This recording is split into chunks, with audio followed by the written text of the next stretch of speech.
is Thursday, February 29, 2024. Coming up on the Roland Martin Unfiltered on the Black Star Network, we are live here at the National Cares Veteran Gala in New York at Pier 60. We'll be talking to a number of folks here, including founder Susan Taylor, as well as Tina Knowles, Courtney B. Vance, and others as well. And so we'll be carrying this program live as well. On today's show, Secretary of Defense Lloyd Austin, he testifies before Congress, gets grilled by Republicans regarding his hospitalization. Also, the Supreme Court they're going to hear the case of Donald Trump regarding immunity that's not sitting well with lots of different people. We're going to talk about why Clarence Thomas should recuse himself from this case as well. Also, Trump has been thrown off the ballot in Illinois, and so we'll discuss that. Plus, Tennessee Republicans continue to force local control. They actually are advancing a bill to say local people can't even study or discuss the issue of reparations. Plus, Alabama lawmakers vote to restore access to in vitro fertilization. It's been a huge problem after the Supreme Court ruled that to be unconstitutional. Folks, it's time to bring the funk of Roland Martin Unfiltered on the Black Star Network. Let's go. He's got it. Whatever the miss, he's on it. Whatever it is, he's got the scoop, the fact, the find. And when it breaks, he's right on time and it's rolling. Best believe he's knowing.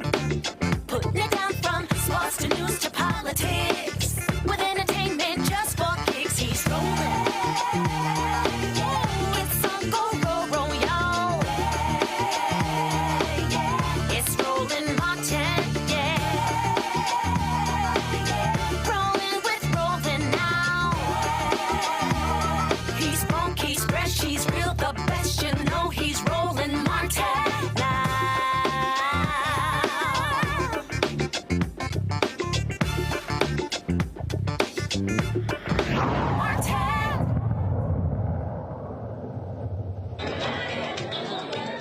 Hey folks, Roland Martin here, broadcasting live from Pier 60. We're here at the National Cares Mentoring Gala that's taking place here. And so folks are already coming in for the reception. The program is going to start in about an hour. We're going to be broadcasting it, streaming it right here on Roland Martin Unfiltered and on the Black Star Network. And so you're not going to miss any of that. Kenny Lattimore performing. It's being hosted by Sherry Shepard. They're honoring a number of different people. We're going to be hearing from a number of folks that will be coming through here as well, including founder Susan Taylor. So we look forward to that. But let's talk about what's happening in the news. Today on Capitol Hill, Pentagon Secretary Lloyd Austin, Secretary of Defense, he testified before Congress. Remember, he was hospitalized in December with prostate cancer. Did not tell the White House, did not tell members of Congress, caused a huge brouhaha here in D.C. He did apologize for that, but it didn't stop Republicans from grilling him. Here is some of today's testimony. Know that Congress has some legitimate concerns about some issues around my illness. So let me start by thanking all those who've offered me well wishes after my recent cancer treatment and hospital stay. I very much appreciate your kind words, and I received world-class medical care at Walter Reed. And I want to again publicly thank my doctors and the outstanding nursing staff. They expect me to be completely cured of my prostate cancer, which was caught early. And I continue to recover, and now I want to be very clear. There was never any lapse in authorities or in command and control. At all times, either I or the Deputy Secretary was in a position to conduct the duties of my office, but we did have a breakdown in notifications during my January stay at Walter Reed, and that is sharing my location and why I was here. And back in December, I should have promptly informed the President, my team in Congress, and the American people of my cancer diagnosis and subsequent treatment. Again, we did not handle this right, and I did not handle it right. As you know, I've apologized, including directly to the President, and I take full responsibility. I'm also taking responsibility for some institutional changes to make sure that this cannot happen again. It's not enough for me to pledge to do better. The system must be postured better to make the appropriate notifications when authorities are transferred. And my staff must be ready to carry all of this out. But let me be clear, I never intended to keep my hospitalization from the White House or from anybody else. The 30-day review summary lays a lot of blame at the feet of your staff. It seems that would appear, correct? For the breakdown in the process? You've told us that you are responsible, but the 30-day review seems to blame your staff.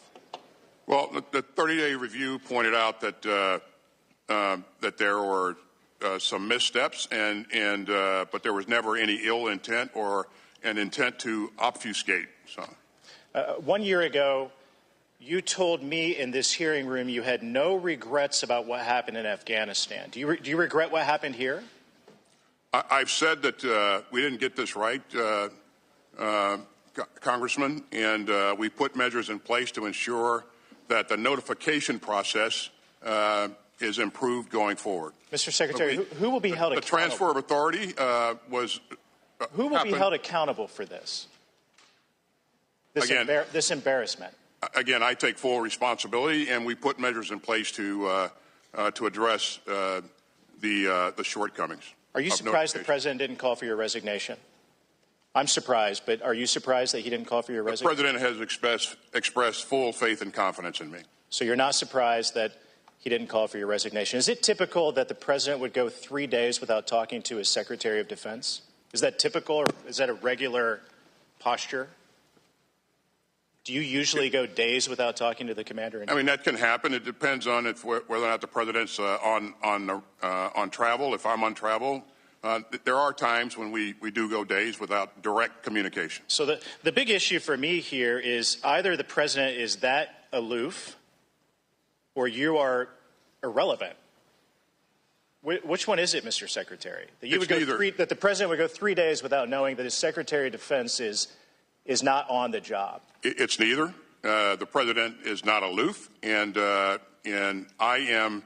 I participate in all of the.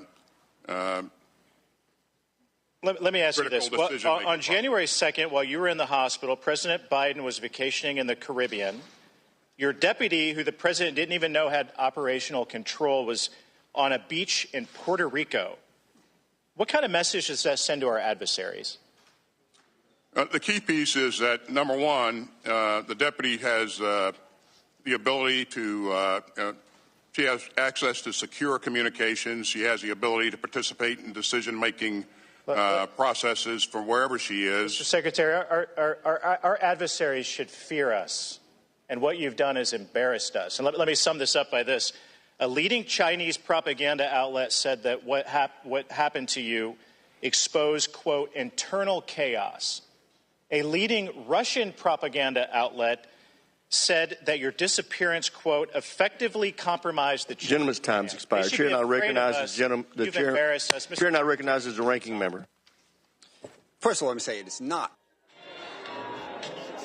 All right, folks, just introduce our panel. Reese Colbert, host of Sirius XM Radio, coming to us out of D.C. Dr. Greg Hart, Department of Afro-American Studies at Howard University out of D.C. Lauren Victoria Burke, of course, with Black Press USA out of Arlington, Virginia. Lauren, I'll start with you. Those last questions by Republicans are beyond ideology. This notion that somehow we didn't have communication, what would our adversaries think, and why in the hell would a member of Congress be even quoting a Russian propaganda outlet and a Chinese propaganda outlet? Isn't that what they do? Propaganda?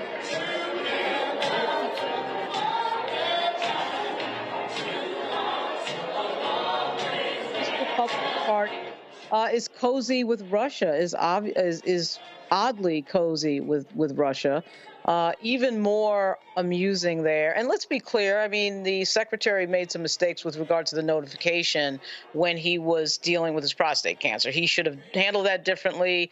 Obviously, he acknowledged that, and obviously in doing so, he did something that we rarely hear in Washington, which was a full apology, complete with the pronouncement that it was his responsibility. That you almost never hear that anymore in Washington. So at least he did that. But it was a mistake how he handled it. There was no doubt about that. It is crazy though to watch a hearing. I mean, at least Congressman Banks actually has served in the Navy. But to watch, and thank goodness you didn't show this, the Matt Gaetz portion where, you have Matt Gaetz questioning a 4-star general. It is just laughable. I mean, it is just laughable. These people aren't even in the same league as somebody like the secretary. So at least he has, he's acknowledged this. But typical with regard to Republican messaging, they want to stretch this out as much as they can. This story is over. It ended weeks ago. But they want to stretch it out and talk about something else because they can't win on these other issues. Of course they do, and Reese, I'm sitting here laughing at them because one, you are talking about a retired 4-star general. We also this notion that the president was in the Caribbean and your deputy was on the beach in Puerto Rico. We literally have capabilities to keep the government running on Air Force One in the air. So this whole deal of like, what will our adversaries think? They should fear us. They do. I mean, ain't nobody gonna try with us like that, trust and believe, because the same little intelligence they have tells them that we ain't the ones that you really want to play them games with. What really weakens our position is Republicans portraying us as so damn weak. As Republicans portraying us as a nation, or falsely portraying us as a nation that is run by a handful of people, as opposed to the fact that we have a deep and broad infrastructure that is widely dispersed throughout the country and with many intelligence capabilities that keeps our national security pretty damn safe. And so I think the notion of quoting Chinese propaganda, which propaganda is not credible, and Russian propaganda is also not credible, just shows how incredibly stupid Republicans are and how little they have to work with. But let's not act like Lloyd Austin pulled a Kate Middleton, who hasn't been seen for 3 months. Who knows what's going on with her? I mean, he was in the hospital. He had prostate cancer. He took some calls, probably was on some Zooms, and went on about his business. He acknowledged that he did have some wrongdoing. But shit, nobody died, so what's the problem? Okay, like, come on. We have bigger fish to fry than this. Right, and the reality is he screwed up, okay? He screwed up. Yeah. We'll discuss this. But here's the thing, Greg, that I think is critically important, and that is this here. When you heard the Republican going, are you surprised the president didn't call your resignation? He should have said, no, hell no. Here's the reality. 3 years into Trump, all kind of people got fired, resigned, got run off. The thing that I keep talking about why you must reelect Biden-Harris is because we've had a no-drama presidency. I can't remember the last administration where you did not have some high-level drama among cabinet secretaries and low-level folks. And so this has been a drama-free presidency, and it goes to show you a level of competence when it comes to Biden-Harris that we did not see with Trump. And remember, you saw more other stuff even in the first term of Obama. That's been a critical need that we had after 4 years of chaos. So for this to be the only blip, that ain't bad. But even if there were no blips, it would be irrelevant. Competence isn't the issue here. Policy isn't the issue here. Congressman Kahana out of California asked Secretary Austin how many Palestinian women and children have been killed, and the Secretary of Defense said that about 25,000. And then when he asked how many munitions has the United States given Israel, and also he made note at that moment that the United Nations has said that arming Israel now could be considered a war crime, and the Secretary of Defense didn't know the number, and Ro Khanna told him 21,000 munitions have been given to the killers in Israel as they slaughtered the Palestinian people. In other words, it's not about ideology, it's not about competence. The snot-nosed Jim Banks from the Indiana Third is what it's about. It's about politics. This punk white nationalist who has filed to run in the United States, the seat in Indiana, the Senate seat being vacated by Mike Brown, this punk white nationalist was one of 20 punk white nationalist congressmen in the United States Congress who signed a resolution saying that Muriel Bowser should scrape up the Black Lives Matter signature there in the street, really in front of your studio, Roland, that should be taken up because Black Lives Matter is a terrorist organization. This punk white nationalist, Jim Banks, asked Indiana University to detail the evidence of anti-Semitism on its campus when there has been no evidence of anti-Semitism. That's because this punk white nationalist, Jim Banks, is a hardcore conservative Christian who believes that the war must take place in Israel so that Jesus can come back. This is not a serious man. This is about politics. He's running for Senate. He's trying to score points. He wants to use Lloyd Austin as a punching bag to tell his punk white nationalist voters in the punk white nationalist state of Indiana that this punk white nationalist can be trusted to enact a punk white nationalist agenda in the federal legislature. It had nothing to do with competence, nothing to do with ideology. Indeed, indeed. All right, hold tight 1 second. We come back. I want to talk about the Supreme Court taking up this Trump immunity case and why it's important for Clarence Thomas to recuse himself. We know he doesn't have the guts or the credibility to actually do that. We'll discuss that. Plus, we'll be chatting with Susan Taylor and others here. The National Cares Veteran Gala here in New York City. We're here on the red carpet. You're watching Roland Martin Unfiltered right here on the Black Star Network. Back in a moment. Check this out. Joe Biden and Kamala Harris are investing a record $7 billion into HBCUs. Billions for campus improvements, grants, and debt relief. Billions more for HBCUs. Endless possibilities for us. I'm Faraji Muhammad, live from LA. And this is The Culture. The Culture is a two-way conversation. You and me. We talk about the stories, politics, the good, the bad, and the downright ugly. So join our community every day at 3 p.m. Eastern and let your voice be heard. Hey, we're all in this together. So let's talk about it and see what kind of trouble we can get into. It's The Culture, weekdays at 3, only on the Black Star Network. When you talk about blackness and what happens in black culture, we're about covering these things that matter to us, speaking to our issues and concerns. This is a genuine people-powered movement. There's a lot of stuff that we're not getting. You get it, and you spread the word. We wish to plead our own cause. Too long have others spoken for us. We cannot tell our own story if we can't pay for it. This is about covering us. Invest in black-owned media. Your dollars matter.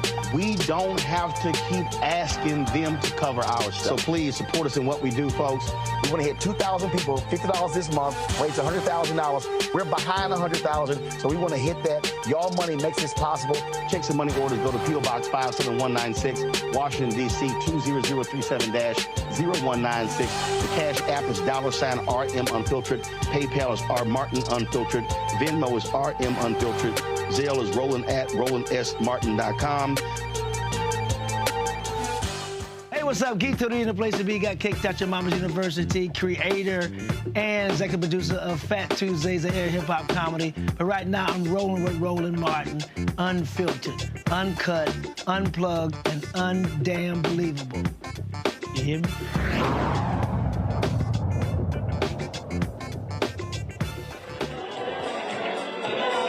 All right, folks, welcome back to Roland Martin Unfiltered here on the Black Star Network. We're live at National Cares Mentoring Gala. Folks are walking along the red carpet. We'll be chatting with some people in a little bit later. So we continue our show. Supreme Court will be taking up the Trump immunity claim April 22nd. Now, what's idiotic about this is that they're waiting 2 months. That makes no sense whatsoever. But the real question is, why hasn't Clarence Thomas recused himself when his wife was one of the people who was standing with Donald Trump as an insurrectionist on January 6th? That issue right there, Reese, is a problem. And here's the deal. The way these rules are written, only the Supreme Court justice themselves can decide whether they should recuse themselves. This is a problem. The Supreme Court, unlike the executive branch, unlike the legislative branch, pretty much can do whatever the hell they want to. This is a fundamental problem, and what they have done is they have basically rewarded Donald Trump, because what we now know is you likely are not going to have that trial before the election, and that's a damn shame. Right. Let me start off by saying, fuck the illegitimate Supreme Court. Okay, let me start there. But I have to also acknowledge that Clarence Thomas and the Republican conservative right-wing stooges that Trump put on the Supreme Court when he stole two justices, basically one from the Obama administration and one and using the same rules that disgraceful Mitch McConnell, who's stepping aside now, should not have gotten Amy Coney Barrett on there. But they understand the assignment. They're not there for the good of the country. They're not there to be nonpartisan. They're there to enact a white nationalist agenda. The reality is, in this case, Trump can run, but he can't hide. This is one case where he can have immunity in, but the fact that he's racked up so many damn charges, like a degenerate criminal that he is, there's only so much that they can do. So maybe this is their way of kind of paying their penance and trying to sit up there and show some loyalty to the person who got them on the bench. Or maybe they'll kick him in the ass and now say, psych, you're not exempt from this, and try to deter him from even more extreme behavior should he win in 2024. I doubt that's the thought process behind it, but I think we have to come to a point now where we acknowledge that the Supreme Court is not a legitimate institution as long as we have those Republican justices who are able to basically upend our citizenship while protecting a degenerate criminal ex-president like Donald Trump. And here's the deal, Lauren. All of these people assume that, because the D.C. Circuit made their rulings, Supreme Court would not pick this case up. But they did. This also shows the ineffectiveness and the fecklessness of Merrick Garland. He sat on his hands for a year. This should have been one of the first things that he did coming in, and that delay is where we're also here right now, and that's also part of the problem. Democrats do not understand how hard Republicans are willing to fight to hold on to power. They keep playing like there are some rules of engagement. There are no rules for the Republicans. Yeah, and how did we get Merrick Garland? We got Merrick Garland because Barack Obama wanted to put him on the Supreme Court inexplicably to make Mitch McConnell feel good. And then Joe Biden puts him in the position of Attorney General to make Merrick Garland feel good when he should have picked Doug Jones or Andrew Cuomo or somebody else, or Javier Becerra. And so then Merrick Garland waits until Benny Thompson's January 6th committee, for some reason waits until after that, which of course he didn't have to wait until after that. So Merrick Garland is a complete disaster. That is a known fact. That ship is completely sailed. And that is the reason why we're at this moment. I don't know that anybody expected that this was going to be resolved before the election anyway. But now with the Supreme Court deciding to wait 2 months on the question of whether or not a president of the United States is above the law, effectively the question here, and Greg will correct me if I'm wrong, is whether or not the president, because he's the president, is subject to the same laws as everybody else. Well, that's an interesting question. You need to go over that. The Supreme Court needs to go over that. Apparently so. So obviously this court is acting and moving in a political way. But again, I don't know that we had expected that these cases would be resolved before the election anyway. So I'm not sure it made that much of a difference. But obviously the delays by Merrick Garland and now the court make it the case that obviously this won't be resolved before the election. Control room, do me a favor, pull up the tweet from Eric Holder. Greg, I want to read this. This is what Eric Holder tweeted last night. There's no cavalry coming, no miracle solution, no saviors. In the end, we, the American people, not any of our institutions, have to save our democracy by voting in defense of that democracy this fall. We are the cavalry. Responsibility is ours. You know, I've been on, I don't even want to name this idiot. I call her Bad Lace Front. She's one of these loudmouths on YouTube. And you know what, matter of fact, I'm just gonna go ahead and say it. You've got loudmouths like this dude, and Philip Dude, Jason Black, Philip Scott, Vicky Dillard, all these fools who sit here and go, oh no, y'all talking about voting, telling folks not to vote. These idiots do not understand what these folks plan on doing. They have no idea what Project 2025 is. They have no idea what they're going to unleash on black people. And Eric Holder is right. The only way to shut this down is to hand Donald Trump another big L. Absolutely. And you know, statements like that from the former Attorney General probably should remind us of why there was talk that he did not want to return to the Attorney General's office in the second Obama term. And of course, eventually he did, and Loretta Lynch came in. You know, I'm not going to put this on Barack Obama, because if people by now don't understand what Barack Obama was and what he wasn't, then perhaps we should just go to school another day. You might have to put another show on the network, Roland, to walk through the politics of that. But yes, one of the greatest affirmative action hires of the 21st century, Merrick Garland, has proven that once again white men fail up. And you're right, Lauren. I mean, think about this: the idea that the Supreme Court, first of all, would take this case.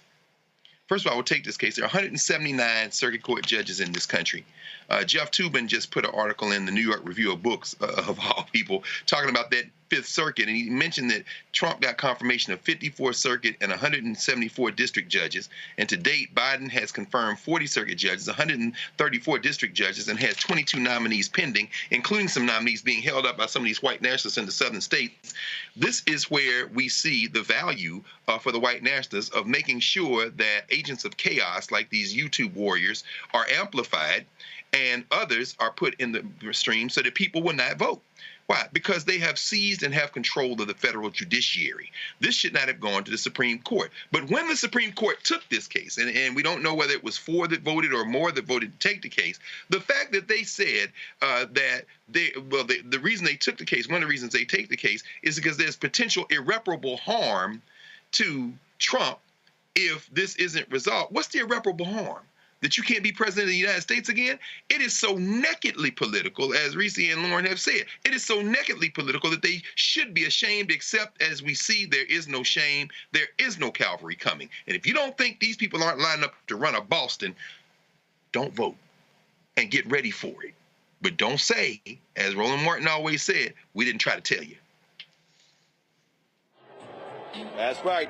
And speaking of that, Greg, today the NAACP LDF sent out a tweet specifically talking about the number of folks that have been confirmed. And let me pull this up here, because I was going to actually post it there on social media. And it's the kind of information that people need to understand. Okay, you're seeing more and more federal judges, and a significant number of them, actually the Leadership Conference on Civil Rights. And so give me 1 second. There we go. Give me 1 second. So I want to give folks this number so they can understand what is happening around us. I think a lot of us are confused. The tweet said, the Senate just confirmed Judge Julie Sneed, making her the 3rd black woman to serve as a lifetime judge of the Middle District of Florida.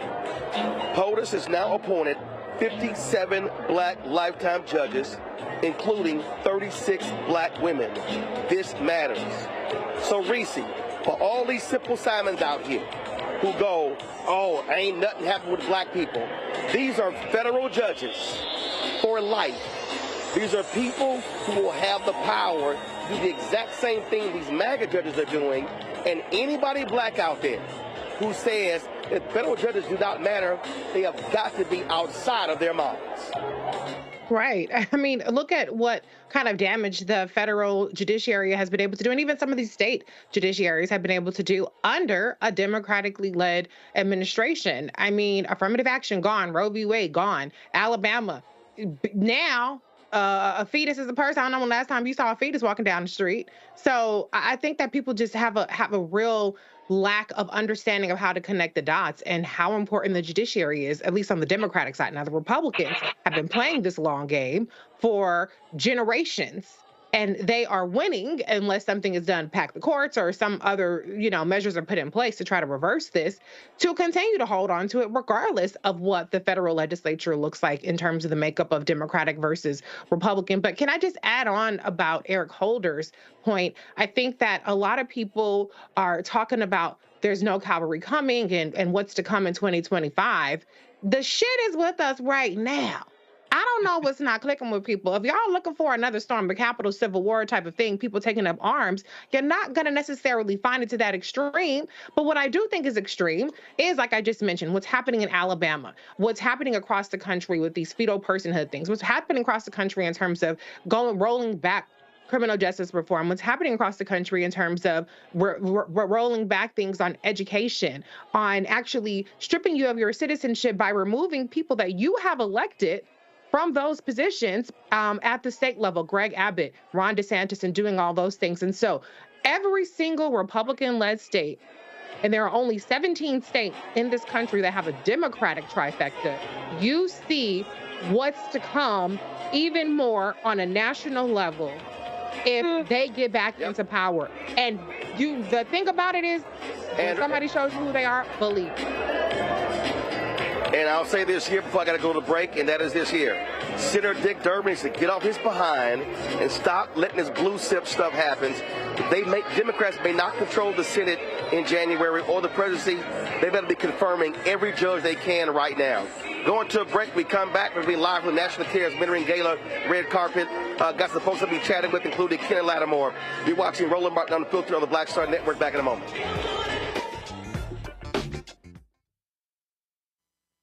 You heard why we're marching, and it's really a launch.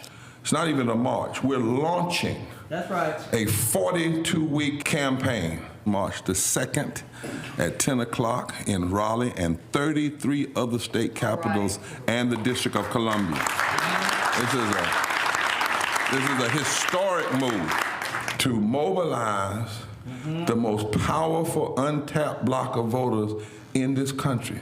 Right. Poor and low wealth voters who make up 87 million votes. And it's never been tried before. Never been tried before in history. At the same time, the same message, same focus. And when that power turns loose, they will not be able to figure out the political calculus. I don't know about you, but I'm ready to shake things up. I'm ready to get up out of the valley. I'm ready for God to put his spirit on us. I'm ready to be used to change this nation. And what we're saying is, can't we come together? Can't we come together around an agenda? You ain't got to like everything about Reverend Barber. You don't have to like everything about Sangria. You don't have to like everything about Long Choir. But can we come together and say, it's time to end poverty as the fourth leading cause of death?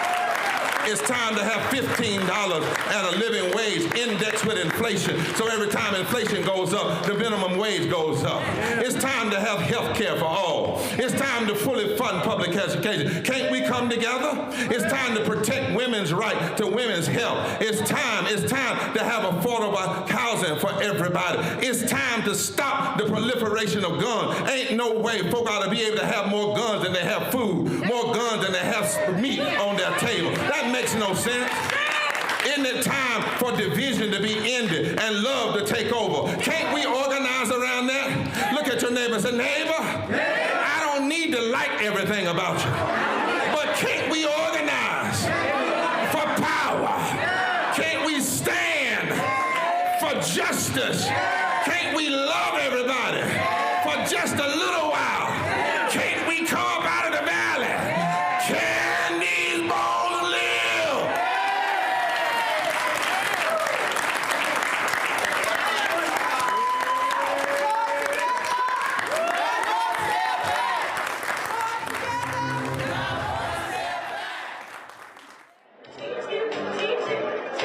All right, folks, we're here at the National Cares Mentoring Gala in New York City, and so I'm going to sit here and chat with a couple of people. Where did Kenny go? So how you going? Stay right there. Slide it, step up. And so, of course, Tobias here. Look at all clean. Look at all clean and everything. Treat me like a brother. Good to see you, one. Great to say I ain't seen you in a minute. What you say? I said, looking all clean, the brown. Yes, I see you. Very, absolutely. That's something I might have to come over to the home and borrow from you, man. Well, you know, I got a couple outfits. Yeah, absolutely. I'll pay attention to Obviously, folks are here to support National Cares Mentoring Gala, and they've done phenomenal work, really, on providing mentors to a lot of people all across the country since its inception. Yeah, absolutely. I mean, the children are our future. What will happen if we don't feed them correctly, if we don't feed their mind, their body, their spirit correctly? So, you know, I'm very, very, very pleased to be here. Pleased to see you. Jessica Care Moore, well, her fabulous self is here looking gorgeous. I'm honored to be here for, I think, the 7th year in a row, maybe. I've been doing the Gala for many years, and it means a lot to me because, like Susan would say, we have to go get our babies because nobody else cares about them the way we do. Absolutely. So that's why I'm here. All right, glad to see both of you. Yeah. I appreciate it. All right, thanks a bunch. Here we go. Step on in, Mr. Clean. How you doing, baby? You all good? Good to see you, my brother. Yes, sir. Yes, sir. Yes, sir. So what's happening? Man, I am so excited about being here. This is such a organization that's just dear to my heart. Mentoring has been dear to my heart, and to think that this CARES organization has brought together so many resources for us to just grow and be better and stronger at what we give to our kids and probably each other in our community. So I'm excited to be here. For you growing up, who were your mentors? Wow. See, I had a great bonus dad because my parents divorced when I was 2. And my dad is a great part of my life, too. I want to make sure that's clear. But I had a bonus dad, too, who taught me a lot of things about life. There's a guy named Frank Wilson, who's a pastor, who, as a grown man, I needed, you know, a lot of times we think it's just about kids, but I needed mentors all through my entire life, and I still have mentors to this day. But Frank Wilson was a great pastor. We know his daughters. Well, you guys that are listening may know his daughters because one of his daughters is Fawn Weaver, who's Uncle Nearest, and he has 5 amazing daughters, and he has a son as well, and still found the time to pour in my life. I mean, he was one that would just pick up and say, "Let's go fishing," and it was out there on the lake fishing that you got your best life lessons. He walked me through my divorce. I mean, just being real. So you all know that was about 10 years ago in my life. I still needed mentors to help me to just guide through some rough areas. I think that's the thing that a lot of people don't understand. So when we talk about mentors, it's not a question of just if you were a child. The reality is there are people who you can bounce things off of. People, and they're not necessarily in your sphere of influence, in the area that you're in. Absolutely. And so that's the other thing. That can give you different perspectives on life. So this is so important. And if there's anything that I see this originally happening at this organization, and that is equipping people so that we're able to deal with different traumas and things that folks have gone through. Because a lot of times we think we know. I don't know, we think we know other people's experiences. But to have people help to train and make that mentorship even stronger, I think it's going to be a big important part of this organization. All right. We're looking forward to you singing tonight, brother. Thank you. I got a lot of love. A lot of love to sing about. So. All right. We appreciate it. Thanks a bunch. Thank you. All right, y'all. Appreciate it. Thanks a bunch. Y'all, Kenny Lattimore there. So in a second, we're going to chat with Sherri Shepherd, of course, with her wonderful daytime talk show, where she's been killing the game. And so, matter of fact, John, while we're waiting on Sherri, we'll holler at my homeboy, John Murray, always showing him some love. He's executive producer of the Sherri Shepherd Show. What's up, man? If I didn't know any better, I'd say you were an alpha. Well, sometimes you got to let them know. You look good, man. I appreciate likewise. It's a wonderful night to be here celebrating mentorship. Indeed. The iconic Susan Taylor. The mentorship, I was talking with Kenny, that it happens through one's whole life. And even in the job that you have, there were people who played critical roles who were mentoring you to accept this responsibility. Yeah, there were 4 people. The late Heather Gray, who was the showrunner at The Talk. Twitch, who was an executive producer at Ellen. The late, great Bill Getty, who I met through Sherri Shepherd at The View. Him and Barbara Walters started The View. I'm tongue-tied tonight. And Kat McKenzie, who is the executive producer of GMA3. I worked on that show. It was my first gig in 2021 when the world was opening back up after the pandemic. And when I went on this journey with Sherri, I needed to talk to people who were working in the space, and they all helped me very much, man. And what people don't understand is there are also folks who are in your space who you bounce up. And if people don't understand the conversations that we have, because everything ain't always rosy in this business. No, it's not. And I have to say, you've been a great mentor to me, man. You're somebody, not just me, but black men and women in this business call for advice, direction, perspective. You've kept a lot of us from jumping off the ledge and saving ourselves when we were about to be in trouble. And so I appreciate you for the role that you play, because adults need mentors too, man. Absolutely. Absolutely. Baby, it's always good to see you. I'm about to chat with your girl in a second. Y'all been killing it with the show. Man, the ratings are good. The demo is excellent. The folks are watching, and we're having a good time. All right, John, I appreciate it. All right, then. So that's John Murray, executive producer of the Sherri Shepherd Show. We're about to grab Sherri in just a second. She's sitting here taking some photos right now. We got other people who are coming down. I saw the recorded by our Courtney B. Vance for a second, so we'll have to grab him. What's going on, baby? What's happening? Did you and Kenny Lattimore exchange emails with the color scheme? Okay, and Courtney Vance. He is on blue as well. I don't know what is going on, but we are the blue family. Absolutely. Y'all let everybody else know. I know. I'm loving this. What's going on? Nothing. I'm very excited to be here. I'm just like, Susan Taylor called me, and I just couldn't say anything but yes, especially when she told me the mission for the love of our children. So I was like, you know what, our kids are not being protected. Our little brown girls and our brown boys, they're not being protected, and it is up to us. If they can't look to us to protect them and help them get out of the trauma and this generational curse of poverty and self-esteem, low self-esteem, who are they going to look to? Now, you know that's how that call went. The call went, Sherri, February 29th, yes. 7 p.m. February 29th, 7 p.m. You said, and you were like, yes. That's all Susan said. That's all, you know when Susan Taylor calls you? I mean, first of all, I've been reading Essence for I don't know how long. When Susan Taylor calls and says, hello, this is Susan Taylor, you drop the phone and you go, oh, yeah, whatever you want. Absolutely. First of all, show's going great. Thank you, Roland. I'm trying really hard. I'm pretty serious about the art of funny.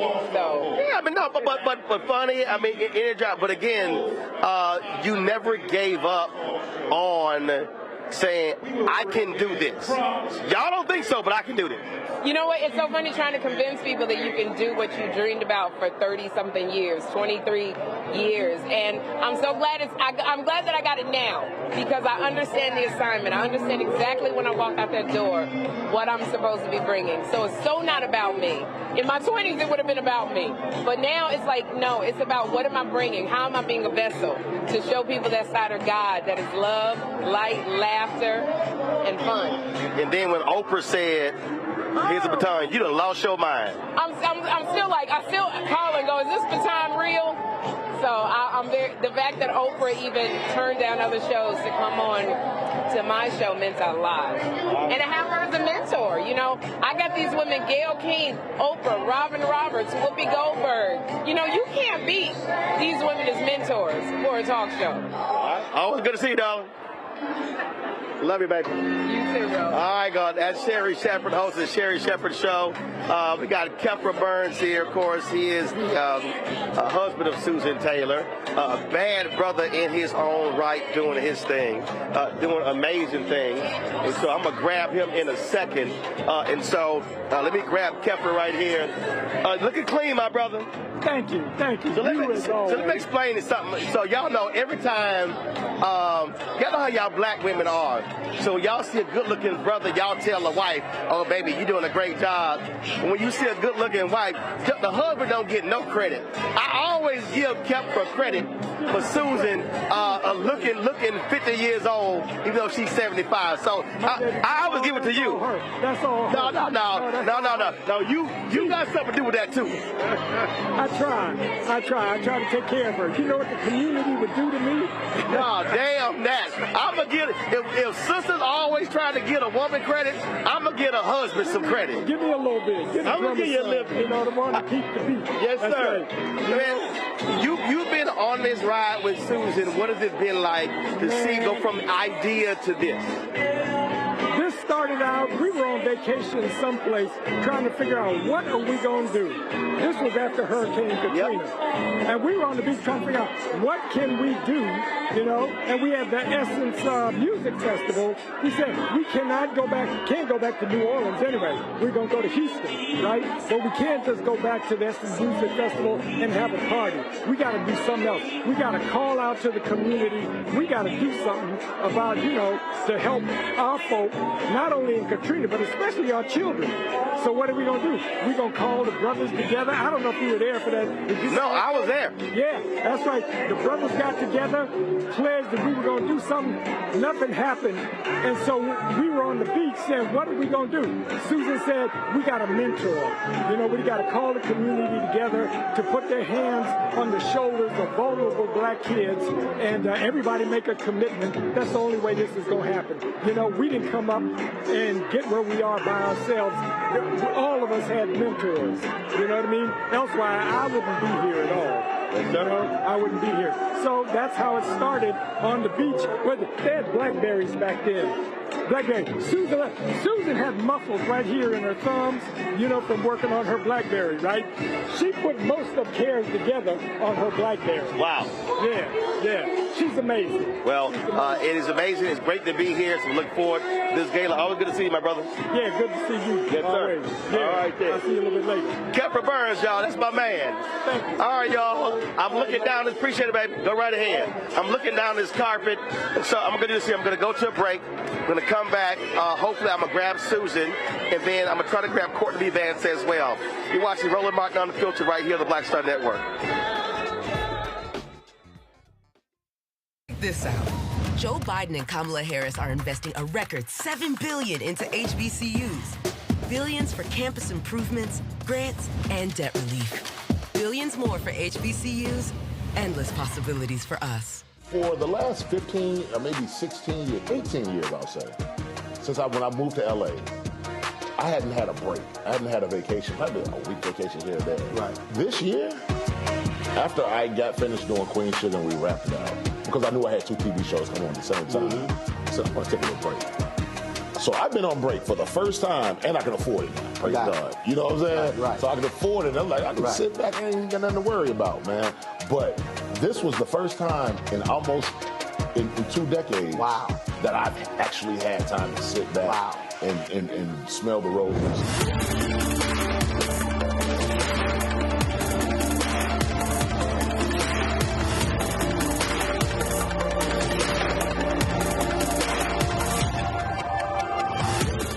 Next on the Black Table with me, Greg Carr. Democracy in the United States is under siege. On this list of bad actors, it's easy to point out the Donald Trumps, the Marjorie Taylor Greens, or even the United States Supreme Court as the primary villains. But as David Pepper, author, scholar, and former politician himself says, there's another factor that trumps them all and resides much closer to many of our homes. His book is Laboratories of Autocracy, a wake-up call from behind the lines. So these state houses get hijacked by the far right, then they gerrymander, they suppress the opposition, and that allows them to legislate in a way that doesn't reflect the people of that state. David Pepper joins us on the next Black Table, here on the Black Star Network. I'm Dee Barnes, and on the next frequency, Professor Janelle Hobson joins us to talk about hip-hop and its intersection with feminism and racial equality, plus her enlightening work with Ms. Magazine and how the great Harriet Tubman connects with women in hip-hop. So it was not hard for me to go from Harriet Tubman to hip-hop, honestly, because it is a legacy of Black women's resistance and Black women supporting our communities. That's what Harriet Tubman did. That's on the frequency on the Black Star Network. Hello, we're the Critter Fixers. I'm Dr. Bernard Hodges. And I'm Dr. Terrence Ferguson. And you're tuned in to Roland Martin Unfiltered.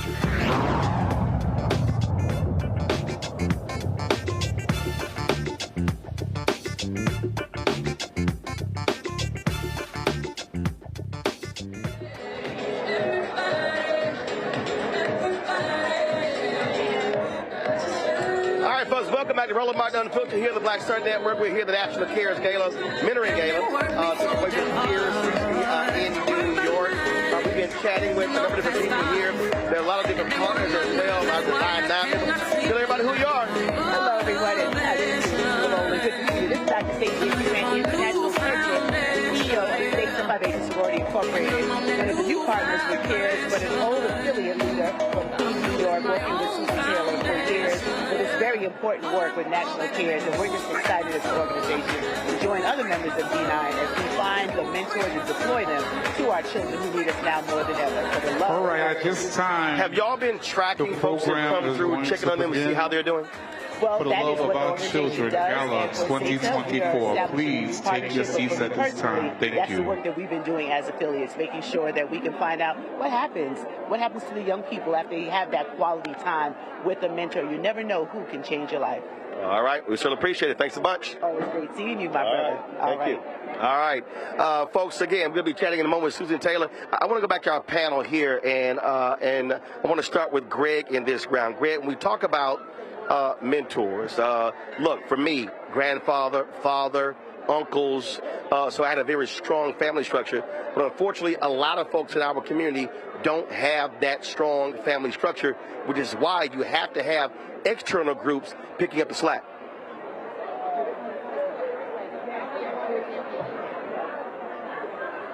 Everybody's birthday is only once every 4 years on this leap day. But I spent much of the day at Paul Laurence Dunbar High School here in D.C. Of course, we know the historic Dunbar, at one time the only place in the country where black children could go to high school and prepare to go to college. And we were talking about this very thing. Mentors, the Greek word, or jegnas, to use one of the words that Amharic, Ethiopian. And what we talked with these young people about was the fact that regardless of if you have someone in your house or in your community or not, when you find elders, when you find others who are willing to share with their experiences, you should drink it up. You should listen to them. You should interact with them. You should build your network. And so there's nothing like what happens in our community when adults, when people invested in the future of our people, look at young people and say, I'm not going to talk to you. I'm going to talk with you. I'm not going to walk in front of you and lead you. I'm going to walk side by side with you. That form of courage and investment and expectation is really the only way we can move forward, because as the ancient Egyptians would say, when you are dealing with a young person, you're really training your replacement. So that's what we're doing. We're training our replacement to engage in the work that you're covering. Joining us right now is the founder of National Cares, Susan Taylor. What's happening? Hello, Roland Martin. Look at you, looking like the king. You are. I'm the judge here chilling. The king you are. Thank you for tonight. We're so excited to be here for our children, to be in this gorgeous spot and with your gorgeous self and, Black America, gathering with our allies to do the good work. National Cares Mentoring Movement for the love of our children, Gala. So I was talking to Kefra, and he said this thing started, y'all were on the beach like, what we gonna do? And he said you basically almost rubbed your thumbs off on a BlackBerry with this idea. It's so true. I miss my BlackBerry, but that's another story. Because, Katrina just devastated New Orleans, the home of the Essence Music Festival. And I said, we can't go back and do what we've done. We have to deepen our commitment. We have to do something to protect our children. And just in being still and listening in, Holy Spirit said mentoring. And so we brought people together over several days in New Orleans, and we asked them to go back to their respective cities and to mentor the children. But we needed to do more than that, because they didn't. And so I started Essence Cares. And then when I wrote about it, people just reached out and said, we need this in our city. And I said, you know what? Got to rename it, because they couldn't use the name Essence, so we named it the National Cares Mentoring Movement. And we started building, first in Atlanta, and then we replicated that model, recruiting mentors, training them, and then deploying them to where our children were struggling and losing ground in, poverty schools, in incarceration, forgotten, struggling, depressed, and now suicidal. So this is our work. We work where the harms of poverty live. We're not afraid of our people. We are standing on the shoulders of ancestors who didn't even have shoes. So this is the work that we're doing, and we're serious about it. So in how many cities now? We're in, wow. We are in 58 cities and 26 states. And are you surprised that how quickly it developed? Because that's not always easy. You know something, Roland? I want to be wherever the children are struggling. What surprises me is that we have to work so hard to get people to care. You know, I mean, we are living in social media. We know everything about celebrities, but we don't know enough about our own history, culture, what our people withstood for our arrival, and what our responsibilities are today. That's what I want. I want black people to get along with one another, to agree, and to learn how to link arms and aims in peace and build together. That's the vision, you know. All right. Well, look, program's about to start, and so you got to go. There's going to be a dinner break in about 20 minutes, so we're going to come back here, so y'all don't go anywhere. So got to let you go to get this thing started. Okay. And so always good to see you, and always glad to be here. Have you spoken to this wonderful woman over there, Dr. Janine Downey? I have not, but again, after the dinner break, I can do that. You can do that. Okay, you got to know a dermatologist par excellence. All right. Appreciate it. Thank you. Good to see you. Okay. Folks, we're going to do this here. Actually, we'll do this here. Let me go to Laura. Lauren, I asked the same question to Greg when we talked about how critically important mentors are for you. Who was it? Actually, Cokie Roberts, interestingly enough. Cokie Roberts was really my first big journalism job, which was at ABC News. And she pushed me to graduate. I was failing a math class at American University over and over again, but she still hired me. And she taught me the business of broadcast journalism, and it was unbelievable. She made sure I went on the trips of all the trips that all the correspondents got to go on. She made sure I was always positioned to meet all the people that I needed to meet to excel, and she was fantastic, unbelievable person. All right, hold tight once. So here's what we're going to do. We're going to switch the audio to the room. We're going to pick up the program, and we're going to go to a break. We're going to come back to the program, and then I'll check back in with our panel in about 20 minutes, folks. So don't go anywhere. We're not stopping the live stream. We're just going into the room for the beginning of the program. You're watching Roland Martin Unfiltered on the Black Star Network. You heard why we're marching, and it's really a launch. It's not even a march. We're launching. That's right. A 42-week campaign. March the 2nd at 10 o'clock in Raleigh and 33 other state capitals and the District of Columbia. This is a historic move to mobilize the most powerful untapped block of voters in this country. That's right. Poor and low wealth voters who make up 87 million votes. And it's never been tried before. Never been tried before in history. At the same time, same message, same focus. And when that power turns loose, they will not be able to figure out the political calculus. I don't know about you, but I'm ready to shake things up. I'm ready to get up out of the valley. I'm ready for God to put his spirit on us. I'm ready to be used to change this nation. And what we're saying is, can't we come together?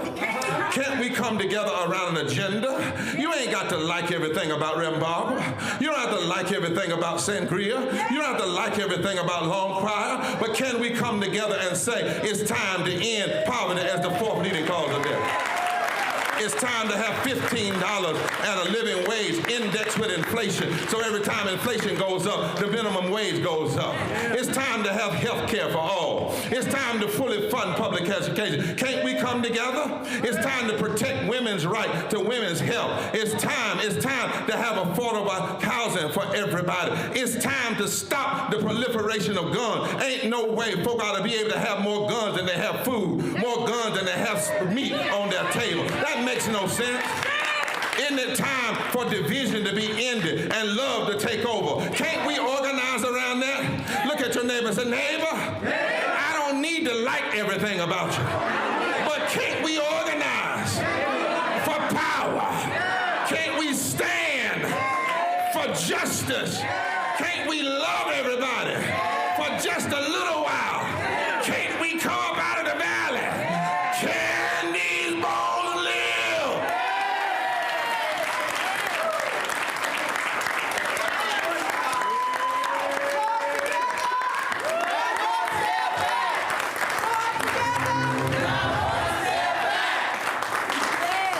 What's up, y'all? I'm Devon Franklin. It is always a pleasure to be in the house. You are watching Roland Martin Unfiltered. Stay right here.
Okay, I'm gonna try that again because so many of you all were talking about how turned up y'all were gonna be when y'all came to this year's gala.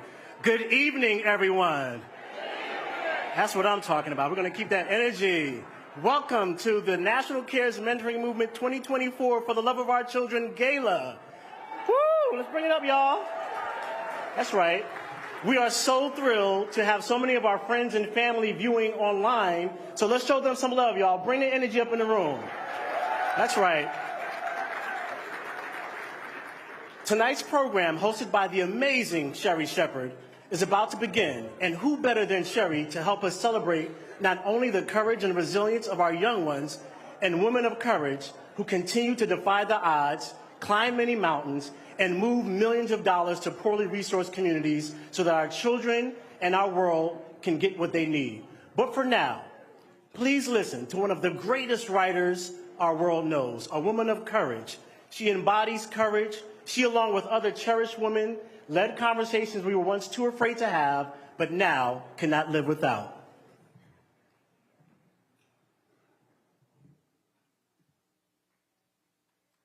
I was inspired to write the pledge to our youth, really by Miss Susan Taylor of Essence Magazine. Well, she asked, had I looked at the youth recently? And I speak to the youth all the time. And I'm aghast that we're losing them so fast, the black ones and the white ones, and the Native American, the Latino, the Asian ones. We're losing them to the gangs and to the streets and to drugs. So I said, yes, I've looked at them. And she asked, well, we'd like you to write something. We'd like you to write a statement to the youth. So I thought about the children, all the children. And I sat down and wrote this one little piece. It says some of what I mean to say.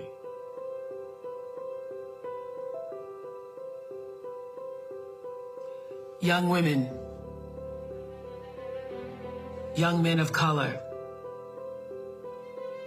we add our voices to the voices of your ancestors who speak to you over ancient seas and across impossible mountaintops. Come up from the gloom of national neglect. You have already been paid for.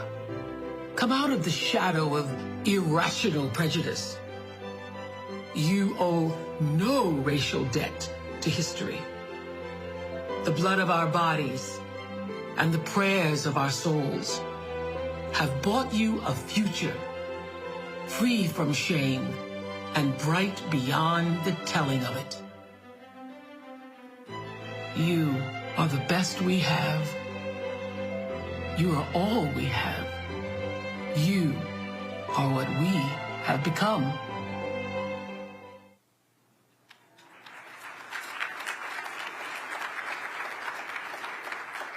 Thank you, Oprah Winfrey, and thank you to our treasured ancestor, Dr. Maya Angelou, for writing the beautiful pledge to our children for cares. You remain forever with us.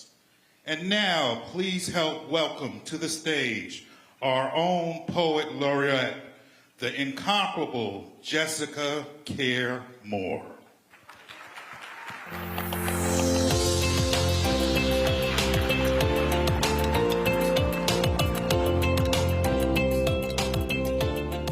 Hey family, how y'all doing? Y'all pretty? Sending greetings and love from the Black City of Detroit. Happy to be in the house. Thank you, Susan Taylor, for trusting me for many years in a row to write something to celebrate everyone that's in this room. And this year, I'm very honored to be celebrating the greatest of all time. That would be the Black woman. The original GOAT. A 15-year-old girl, September 4th, 1957. Head full of curls, wore a perfectly starched white and black dress. She wasn't planning to walk alone that day. Pushing past screams of hatred and threats against her life, Elizabeth Ann Eckert, face covered in dark glasses, still continued, walking the longest block of her life. The first black student to integrate a segregated American high school in Little Rock, Arkansas. Perhaps inside Eckert's chest was Harriet Tubman's heart, passing down Southern recipes for survival, delivering directions to freedom. It's in the handshake. It's in the heartbreaks. It's in the eye roll. It's in the round of our hips. It's in the girl code. It's in the truth-telling. It's in our creative consciousness. It's in the undertow. Or maybe it was the race that gave flamboyant wings to Flojo and lives on through the bravery and speed of Sha'Carri Richardson. A speed that propelled a Jamaican girl in a rural township into off-track perfection. Women casting intentional spells of resilience, reimagining possibility for our daughters, showing up in the presence and power of God, unbroken. It is the only way to explain the existence of the locomotive energy of Dr. Trisha Bailey. Or maybe it is the courage of a girl named Grace, a Guyanese stream that never forgot her source. Girls allow full access to their imagination are unstoppable. It's in the intention. It's in the refusal to code switch, to wear our twisted locks, paint our nails a deep ruby red, press our hair with a Madam C.J. Walker hot comb, build empires and sons that love their mothers. It's in the refusal to allow them to disappear us. We alive in the work of philanthropist and mentor Susan Taylor Batten, doing the lifelong courageous work of racial equity. We are a Sheila Johnson empire striking black, a Susan Taylor pantheon of publishing, the essence of finding strength at all costs. We a shared community compass directing us back to ourselves when lost. Under a soprano sky, we find the power of self-preservation with every breath, every syllable from Sonia Sanchez. Sometimes it just takes one Detroit woman to refuse to sit at the back of the bus. It is the truth of Sojourner on the early battlefield for women's rights, an entryway, a passing through for all of us who find a way balancing motherhood and activism with the revolutionary spirit of Ida B. Wells. Glass ceiling still breaking in 2024 as Kimberly Dowdell, my sister, becomes the first black woman president of the American Institute of Architects. While Ketanji Brown Jackson reigns supreme, a Willie Mae Thornton blues, the gift, craft, and majesty reflected in the eyes of Cicely Tyson, the activism of Lena Horne, an Alice Walker poem in the purple palm of our hands, a Nina Simone note dragged and held captive on the bottom of a nightmare ship. We exist in Serena's right wrist, and the funk rock leg kick of Betty Davis. We are seers, regal, radical, beautiful before your timelessness beauties, found in the visionary filmmaking origin eye of Ava and hip-hop archivist Sarita Gates. When you dream, you don't wait. You celebrate the queen and the light.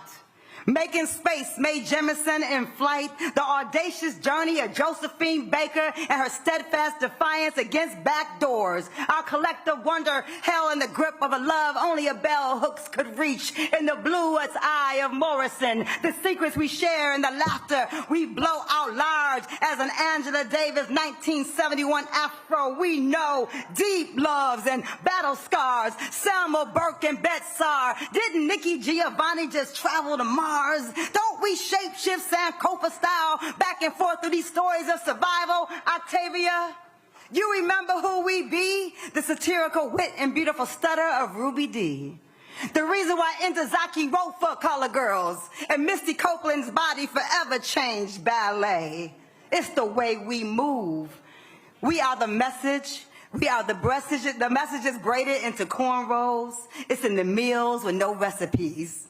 It's never having to ask for directions. It's an intuition. It's a knowing. It's a songbird force of Patina Miller. It's Roberta Flack for beginners. It's our stillness. It's in our walk. It's in our laughter. Our Gwendolyn Brooks cool. Our fierce Samara joy. We sculpted in the delicate brown, red, Alabama red poem, deep dark blue ocean, black clay of Catlett and Vinnie Bagwell. we age well. Through whispers and handfuls of prayers, we are the necessary fire in the belly that birthed American rock and roll. That birthed American rock and roll. It's personal for me. Resonating off the fingers of Sister Rosetta Tharpe's strings. A vote for Shirley Chisholm, and Aretha is our queen. We are the miracle, the memory, and the message. Some days you might find us wearing dark sunglasses and a perfectly starched white, black, and white dress, taking a courageous, unplanned, long walk into our future, glancing back at the other women who propelled us across the line. Long live black women, the original greatest of all time. Thank you. I love us, and I love you.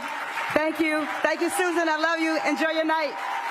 Give it up for Jessica Pierre Moore.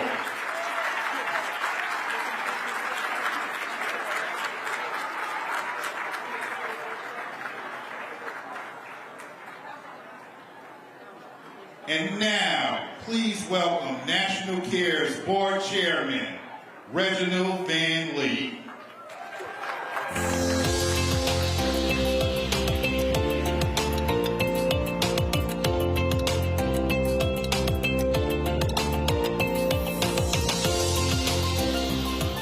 So why in the world do I have to follow that? Was that not amazing? I think we applaud again. Thank you. Thank you. I have the honor to serve as chair of the board, and I have some of my other board members here, and I'd like for them to stand to be recognized as well. Board members, please stand.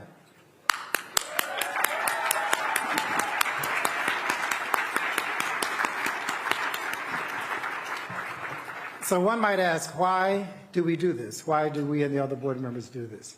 And I would steal from our founder and spiritual leader, Susan Taylor, who once said, hands that serve are holier than lips that pray.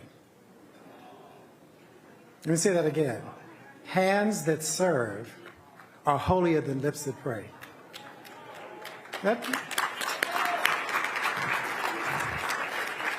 And many times people would sit back and I'm going to pray for that, or I'm going to hope that it gets better, and, you know, I'm behind you. But we are a serving board, and we're delighted to do it, so we're happy to be here, inspired by our spiritual leader and founder. I want to first recognize and thank some of our sponsors. Our premier sponsor, the Oprah Winfrey Charitable Foundation, and the Hope and Robert F. Smith family. Our presenting sponsors, Bailey's Medical Equipment and Supplies, the KC Family Programs, FedEx, who gets a lot of money from me. That's not because I'm always late in deliverables. I just like FedEx anyway. The Grace Global Capital, and the Coca-Cola Company. Our gold sponsors, AARP, Lawada Kimbrough, and Stardust Fund. And to all of us, you mean so much to us. We value you. We appreciate your support. And now, before I leave the stage, to introduce the Emmy Award-winning and beloved host, actor and comedian, the one and only Sherry Shepherd.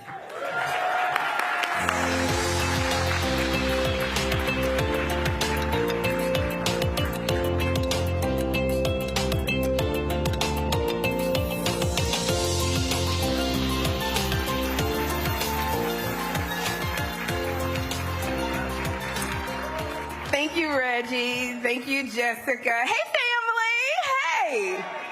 Oh, my goodness. I'm so excited to be here tonight. And ladies, y'all look so beautiful. Give yourselves a hand. You look so good. Y'all know you're going to have to loosen up that waist trainer when the food comes. I don't know if you like me. I got on a waist trainer, saran wrap, and a girdle. Oh, my goodness. When I tell you, I am so excited to be here, and I want to thank Susan Taylor, who called me and asked me to host for the evening. I don't know what Susan is, but I want to thank Susan because when Susan Taylor calls you to host, first of all, you drop the phone because you're like, I can't believe I'm talking to Susan Taylor. And then the next answer out of your mouth is whatever you need, yes. But I personally want to thank Susan Taylor because you were the editor-in-chief of Essence magazine, and that was a magazine I read faithfully. Every month, that was my magazine. And Susan Taylor, I want to say you oversaw the most beautiful articles. And from the articles that you put out in Essence magazine, I learned how to be a confident Black woman. Thank you. I learned how to style myself and about fashion. And from your wonderful articles, I learned that all of my ex-husbands were cheating on me. Thank you so much, Susan. Because I would have never known. So now I'm living in my spirit by myself. Thank you, Susan. Thank you. Oh my gosh. And note to somebody, my feet are killing me. If you find my arches, can you Federal Express them back to me? Who else? Is anybody else, your feet on fire? Okay. All right. I heard you, Bevy. All right. Welcome to the 2024 For the Love of Our Children Gala. Yes. And like I said, I am thrilled to host this evening because it centers on our most vulnerable, our children. We want to make sure the world hears the critical message of the night that we love our children and we will protect them. So please use the hashtag CaresGala24 and hashtag LoveOurChildren. And again, let me thank you, Susan Taylor, for your decades-long commitment to lifting up our community with love, with wisdom, and with warmth. We are so grateful to you for issuing a call to love and action on behalf of our precious young, and one to honor incredible women of courage, Dr. Trisha Bailey, yes, Susan Taylor Batten, and Grace Vander Cruz. And I don't know about y'all, but I cannot wait to hear the smooth, the moving, the beautiful sounds of Kenny Lattimore. Now, let's do what we do when we come together. We're going to share some good food and drink, some good laughter, and lots of love. So would you help me welcome the fearless Reverend Al Sharpton, who will lead our blessing before we break bread.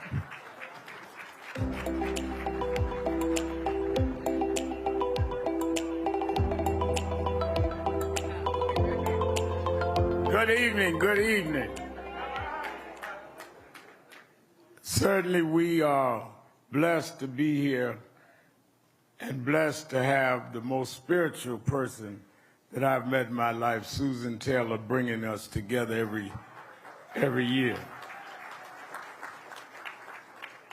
I'm going to pray they kept Sherry on stage to yank my coat. I'm not supposed to be making a speech. I'm supposed to be praying. Let us pray. Dear God, God of our weary years, God of our silent tears, we gather to thank you first for life. We thank you because we know throughout the annals of history you never made a mistake. And we know that we're not mistakes. And every once in a while you'll send a Susan Taylor by to teach us that we, no matter what our circumstance and our background, we were created to do something perfect and in your order. We thank you because you've given us mentors. And if we would follow the mentors, we would find our paths to being the essence of who we're supposed to be. So bless us tonight as we have fun to see the depths of who we should and could be, and then pass that on to our children, who Susan and Kepper have given their lives to develop, because some had to develop us. I thank you for the strong black women, a black woman that raised me, a single mother, but didn't bring me with a single concept of myself, but taught me to be whoever I could be. You even chose to bring your son in the world through a dark Nazarene woman who stood by him all the way to the cross. And as we bear the cross of these times, we know the only ones that will help bear that cross is strong, conscious, spiritual black women. So we thank you as we partake of food and beverage tonight, that we also partake of the spirit of you in us that emanates in this great endeavor. These blessings we ask in your name and for thy sake. Amen.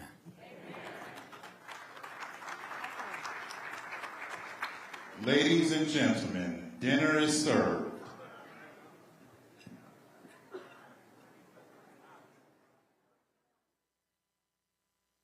Hatred on the streets, a horrific scene, a white nationalist rally that descended into deadly violence. White people are losing their damn minds. As an angry pro-Trump mob storms the U.S. Capitol, we've seen shooting. We're about to see the rise of what I call white minority resistance. We have seen white folks in this country who simply cannot tolerate black folks voting. I think what we're seeing is the inevitable result of violent denial. This is part of American history. Every time that people of color have made progress, whether real or symbolic, there has been what Carol Anderson at Emory University calls white rage as a backlash. This is the rise of the Proud Boys and the Boogaloo Boys. America, there's going to be more of this. Here's all the Proud Boys, guys. This country is getting increasingly racist in its behaviors and its attitudes because of the fear of white people. The fear that they're taking our jobs, they're taking our resources, they're taking our women. This is white fear.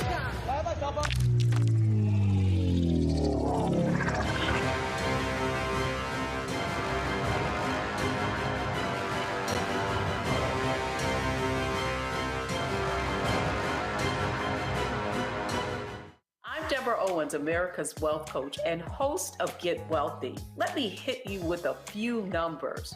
African Americans spend 9 times the amount on ethnic beauty products and yet only own 1% of the beauty supply stores.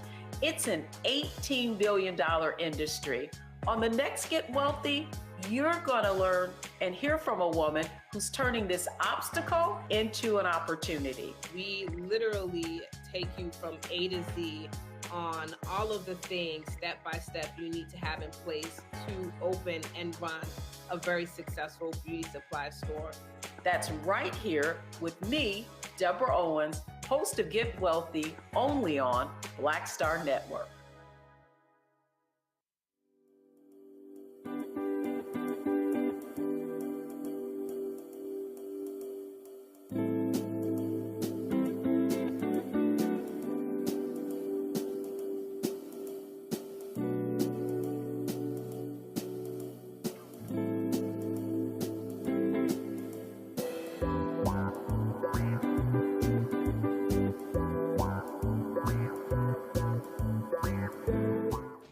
I'm Paula J. Parker, truly proud on the Proud Family. I am Tommy Davidson. I play Oscar on Proud Family, Louder and Proud. Hi, I'm Jo Marie Payton, voice of Sugar Mama on Disney's Louder and Prouder, Disney Plus. And I'm with Roland Martin on Unfiltered.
Hey, folks, Roland Martin, welcome back to the National Cares Gala. I'm here, of course. So there's a dinner break right now, and so we're going to go back to the program when it starts. There are several people who we want to chat with, and so there are a lot of people here from various National Cares chapters. Come on.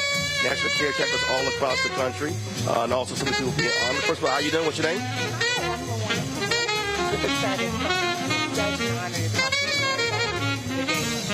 And before I start, I want to say so I'm going to try to arrest my nervousness because I'm such a big fan.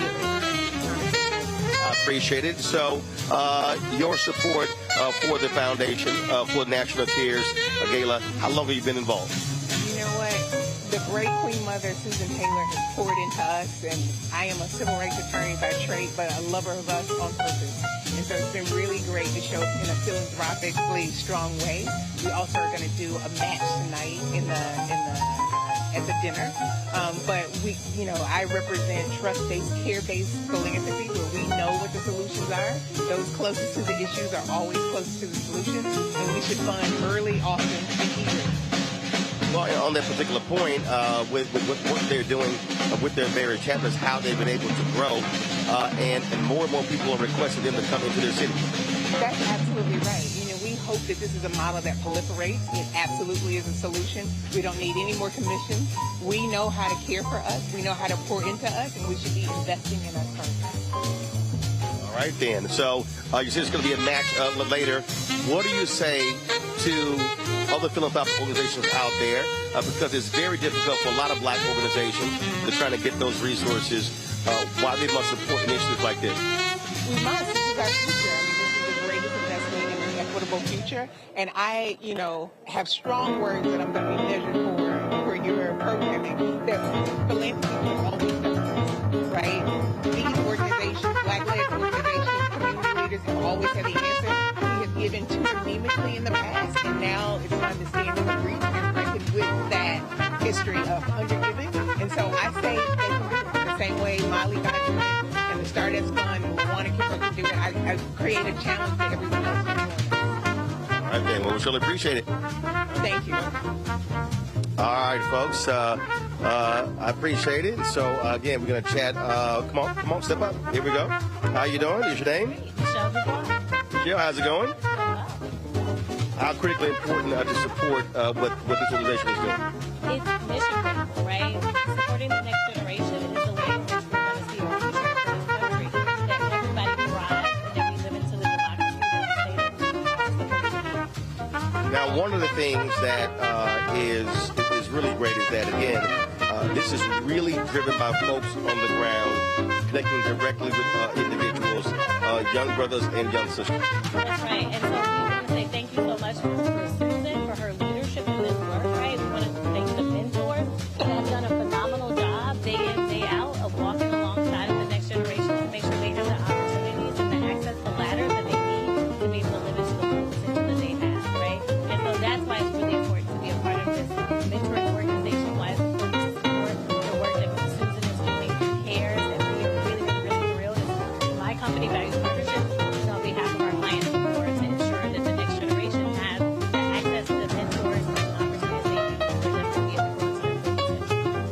We certainly appreciate it. Thanks a bunch. Thank you. I want to ask Lauren and Greg this here. And Lauren, I want to start with you. And that is, this has been one of the issues that many organizations have had, really getting foundation of us to understand the work that is being done, and it is always a constant battle to go after those resources.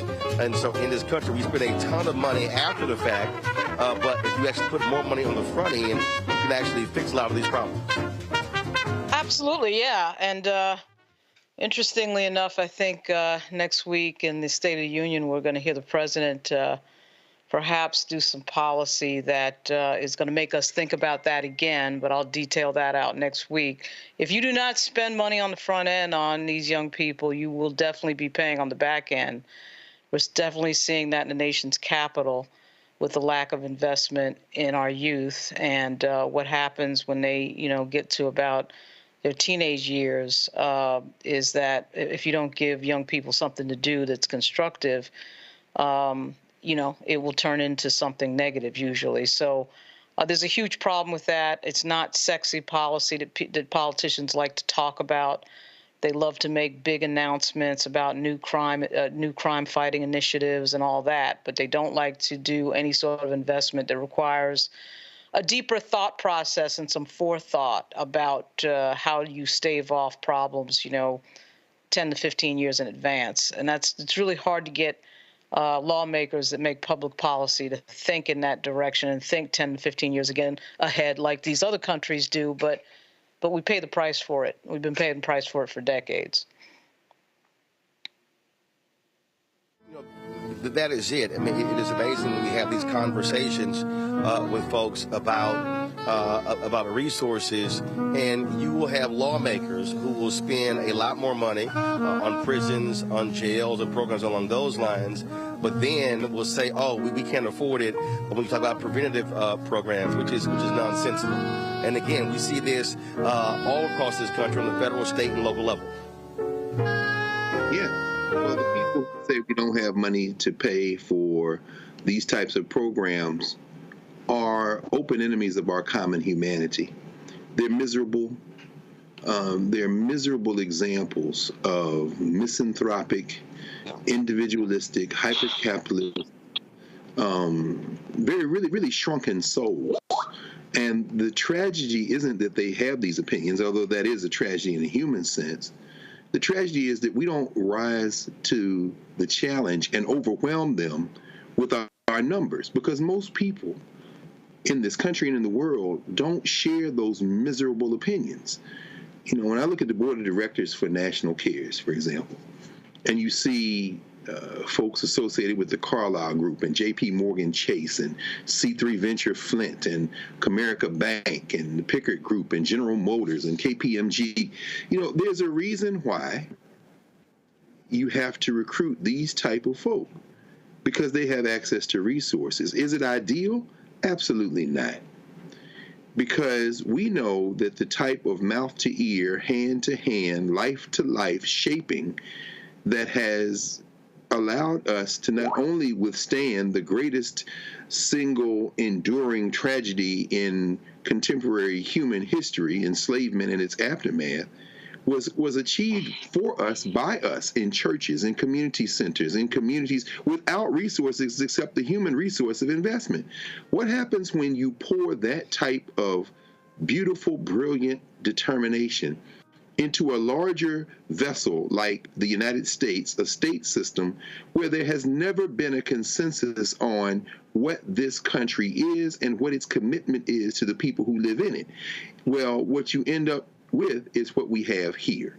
People who have never accepted everyone in this country as human, whether they be folks who were here when the border crossed them, that they will now call illegals, whether it be people of African descent who were brought here to work and then freed into a market economy with no money to our own devices, and we still triumphed. Well, there is no we in this country, and this is evidence of it. You would invest in all of us if there was a we.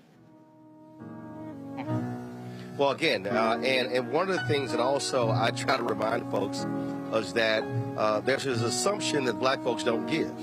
But when you actually look at giving, African Americans actually over-index when you combine what we do with churches, with HBCUs, with community groups like this here. But there's a direct correlation, though, to lack of wealth creation. The fact that you have African Americans who have college degrees who make less than whites with high school diplomas. And so when you have higher student loan debt, when you have lack of access to those high-level jobs, then that has a direct relationship to the lack of giving to our organizations, Lauren. Yeah, I mean, it's a good thing that we got people around like Robert Smith and, the idea that people really think about paying for tuition, like he paid for everybody's tuition at Morehouse, and that puts everyone on a plane where you see that type of giving, and it allows those folks to come out debt-free. Saw the other day with Albert Einstein's the $1 billion gift for one of a medical school in the poorest borough of New York, which is the Bronx. Stuff like that is huge because it allows people to stay out of debt. In the Black community, you're right, there's this idea that people don't give, but I can think of a lot of examples where there's been a lot of giving, and we just don't get the amount of publicity and attention when our wealthy folks do a bunch of philanthropy like everybody else does. But it definitely is something that's needed. We need to see more of it. We have so many people now who are on the millionaire level, and now we're starting to get folks on the billionaire level. So it's huge, and it does help a lot of people. And obviously, when you're paying people's tuitions off, and when they can start, when they get out of school and have no debt, that's a huge thing. It's massive. Something like that happens. Well, and again, that's what one of the points when we're talking about, we're also fighting for funding for Black-owned media. When you're building capacity, growing organizations, you can also do more help and give. And so people have to understand there's a direct relationship, and we're fighting these economic battles to support for our people. How you doing? What's your name? Great. I'm Cornisha McGill Brown, 27th National President of Jack and Jill of America, Incorporated. And so the work, talking about the work that Jack and Jill has done with National Cares.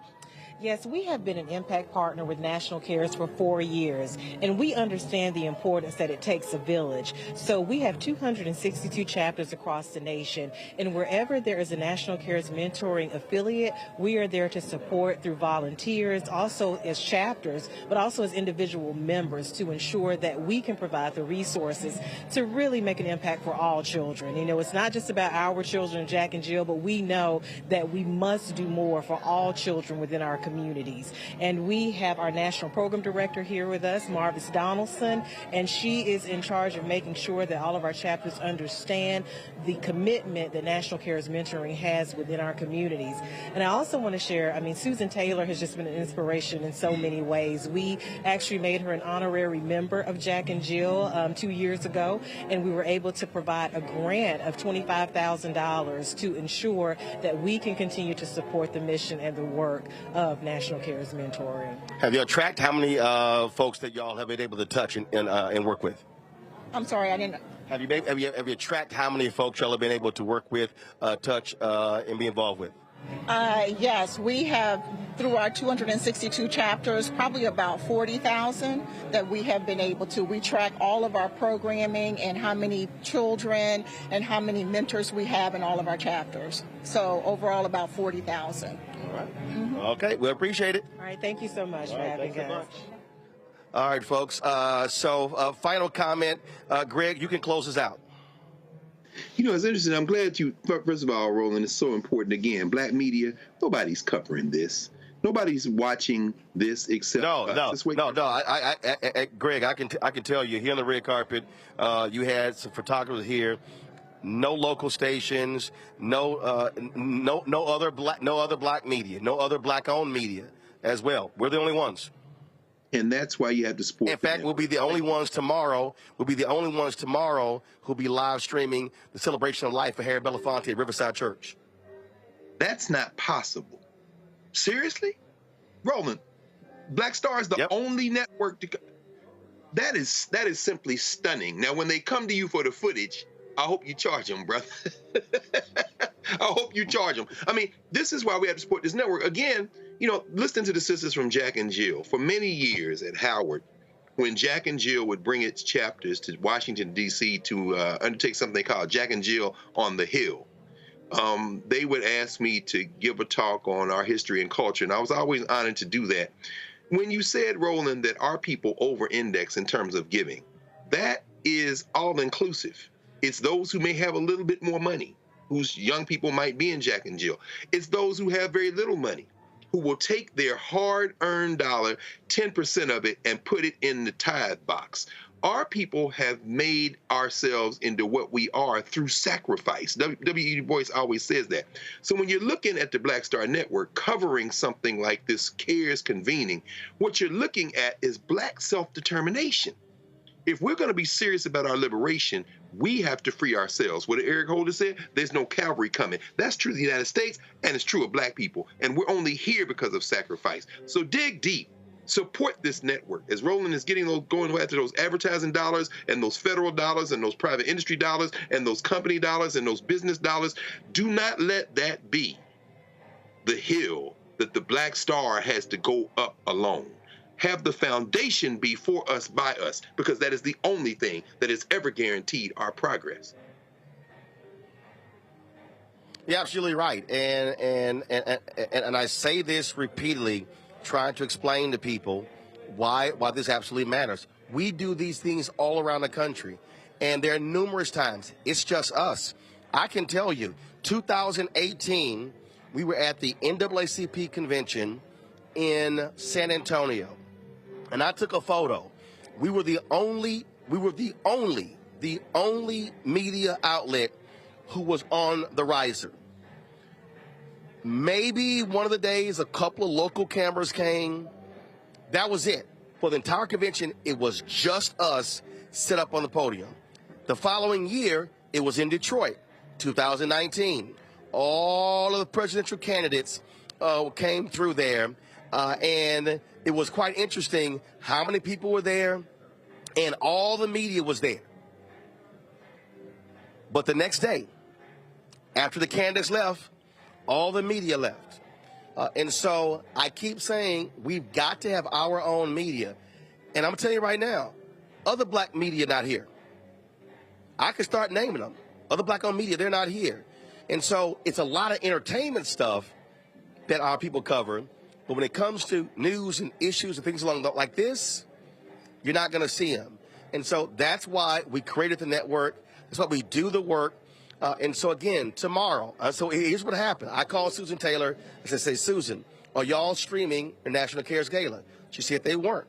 They've done it the last several years because of the cost. I said, we'll do it. I called Gina Belafonte.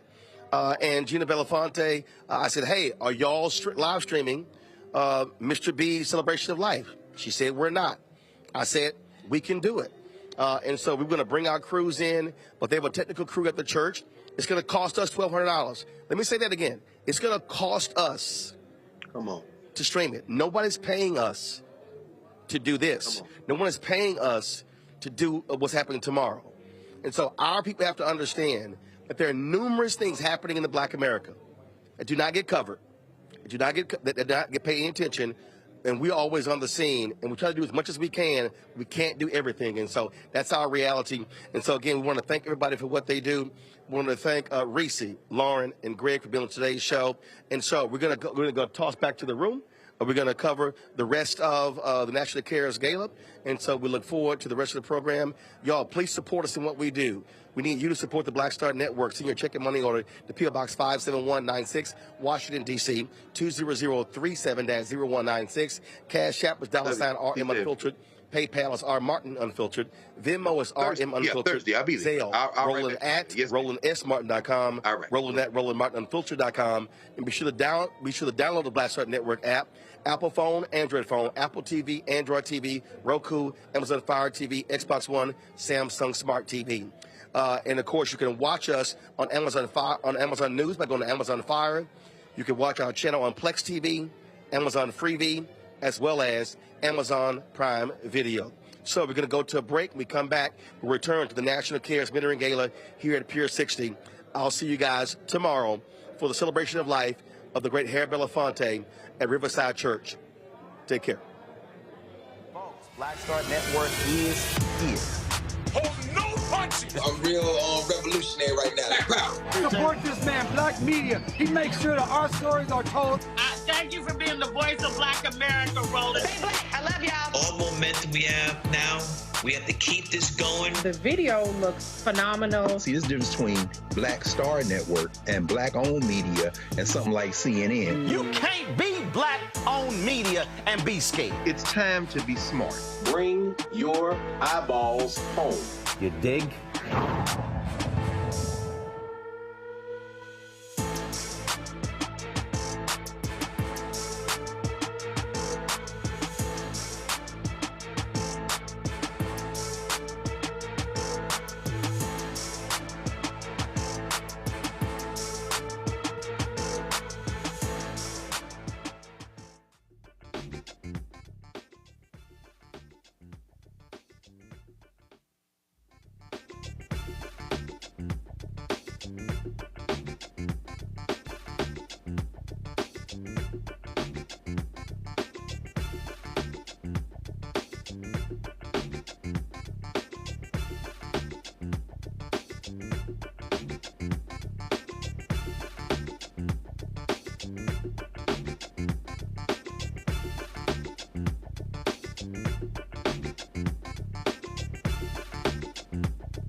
Ladies and gentlemen, Shirley Shepard.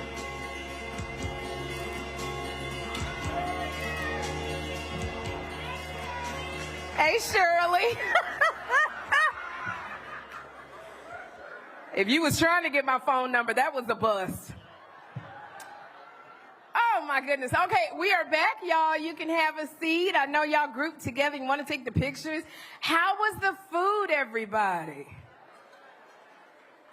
That food is so good. I don't know what y'all had. I had the branzino without the eyes. It was so good. And because I have all of these things on, you know, to snatch me in, I took that. I was eating the food and my waist trainer snapped open. My stomach said, a whole new world. Oh, my goodness. Did I tell you I was excited to be here? You know what? I just found out that I am sitting at the AARP table. Let me tell you something about AARP. I've been dodging AARP for the last 6 years. They finally found me at the event. I'm telling you, at Edna. I'm sitting right next to Edna. Edna looked at me and she said, you know my name and you know exactly why I'm here. She said, now take this pre-printed card in the newsletter and be quiet. Stop crying, you old geezer. So I love it. Hi, Edna. I think we're going to be friends for a very long time. Oh, my gosh. You know, Edna, I will come willingly. I really, AARP is like, you know, you can go out and get your morning paper, but AARP will find you. They are there. So, you know, Edna, I will come willingly. I would like to do, like, have y'all ever done, like, sexy photo shoots for the AARP? Okay, because I'm still single. I ain't giving up yet. I need to, that'll be put on my dating profile, my AARP cover. Oh, my goodness. All right, now. We are back, so y'all get settled. You get ready for the second half because you are about to hear from Susan, a star in One Cares, our co-honorary chair, Courtney Vance.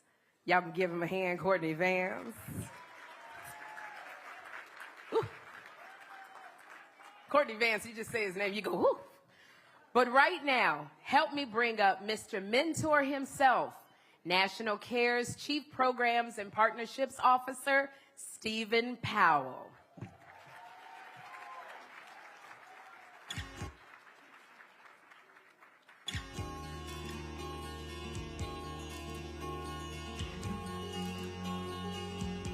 Let's give it up for Sherry, y'all. One more time.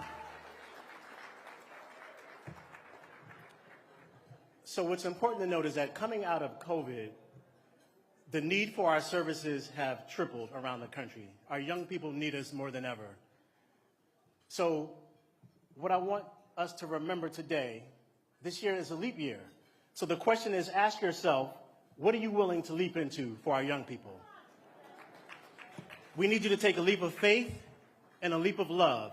And building an ecosystem for our young people is so important. So I'd like to acknowledge partners and individuals who've made our work a lot easier. I'd like to first acknowledge Brian Dickens, BD Management, longtime friend. He is Kenny Lattimore's manager, and he got him here tonight. Brian Dickens, where are you? Please stand. Thank you.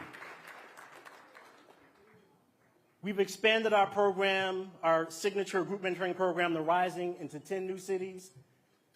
Our partnerships have increased 30%, and we've expanded our University for Parents program. It could not be done without phenomenal people on our team, and I'd like to acknowledge my partner in time, not in crime, in time, Kerry Osborne. Where's Kerry, our Chief Development Officer, always behind the scenes, keeping things steady. Kerry, we thank you for all of your work and your support. Now, where's our amazing national team? They said they were going to come to New York and get turned up. So can our national team from around the country please stand and make some noise? Show us where you are.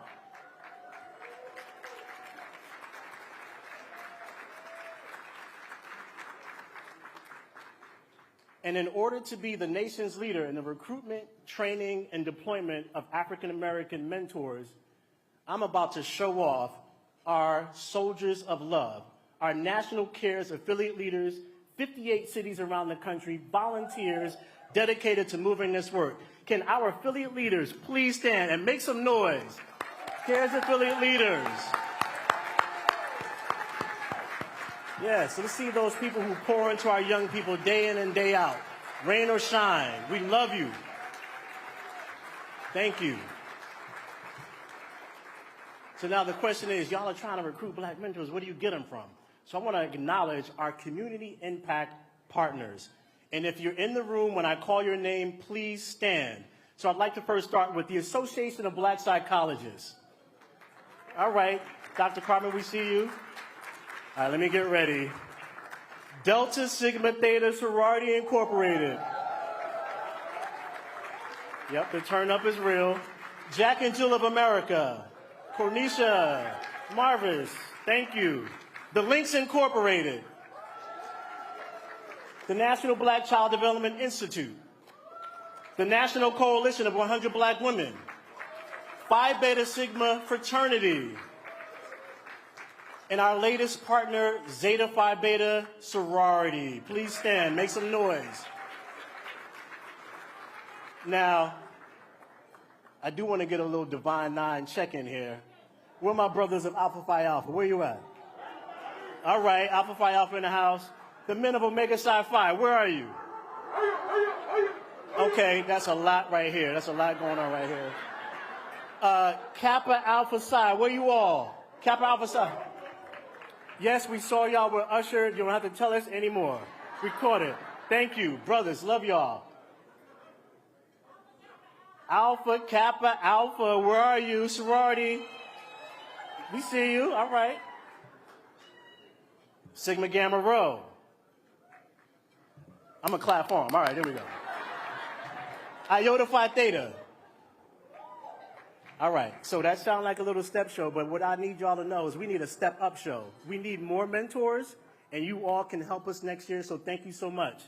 Now, it is my honor to bring up to you the person who makes this happen. I need a hand clap. Let's go. No, clap. Follow me, follow me. She's a mentor of all mentors. She turned 78 last year, but we call it 70 great now. If I had to make a book of her euphemisms, it would be a library of love. Give it up, y'all. The Queen of Black America, Susan L. Taylor, our CEO and founder. Bring her all up, y'all.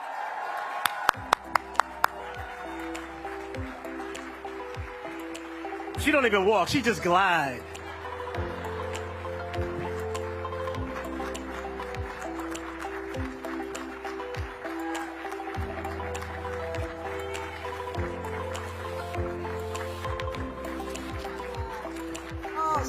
Powell, my Lord, who told you to tell my age, son? But you know, I've never, ever not wanted to tell my age, and Lord knows, I like being 78. I never want to go back to being 45 and 55. That was so crazy, but I am just overjoyed, absolutely overjoyed tonight. It's, what a moment. And what a vision, what a privilege it is to be here, you know, among the willing and the able. You're here because you care. And we know that we are privileged. We are the most privileged, those of us who are of African ancestry, the most privileged black folk on the planet. And we stand on the shoulders of those who stood without shoes, of those who marched without permission, who ran without hesitation, and who flew.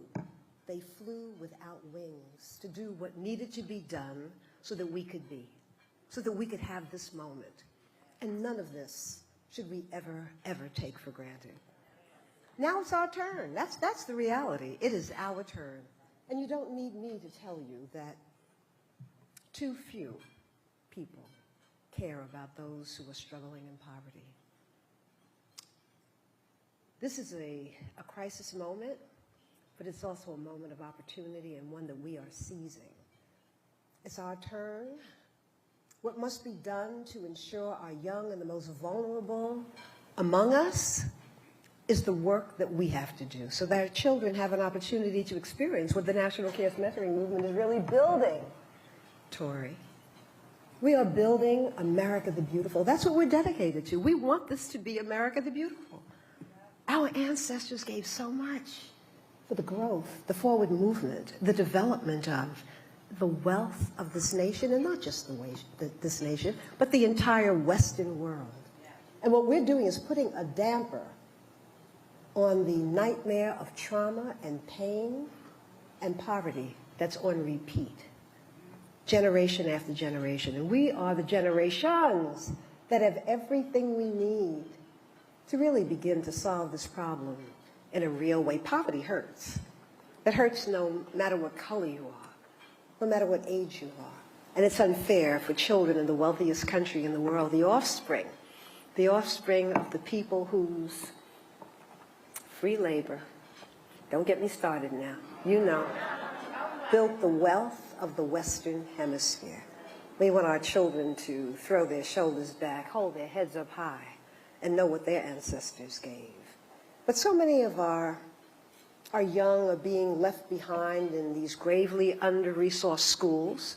They're overcrowded, the teachers are overwhelmed, and some, it's beyond our view. It's beyond our view. They live in shelters, they're in foster care, they couch surf, they're malnourished, they feel hopeless.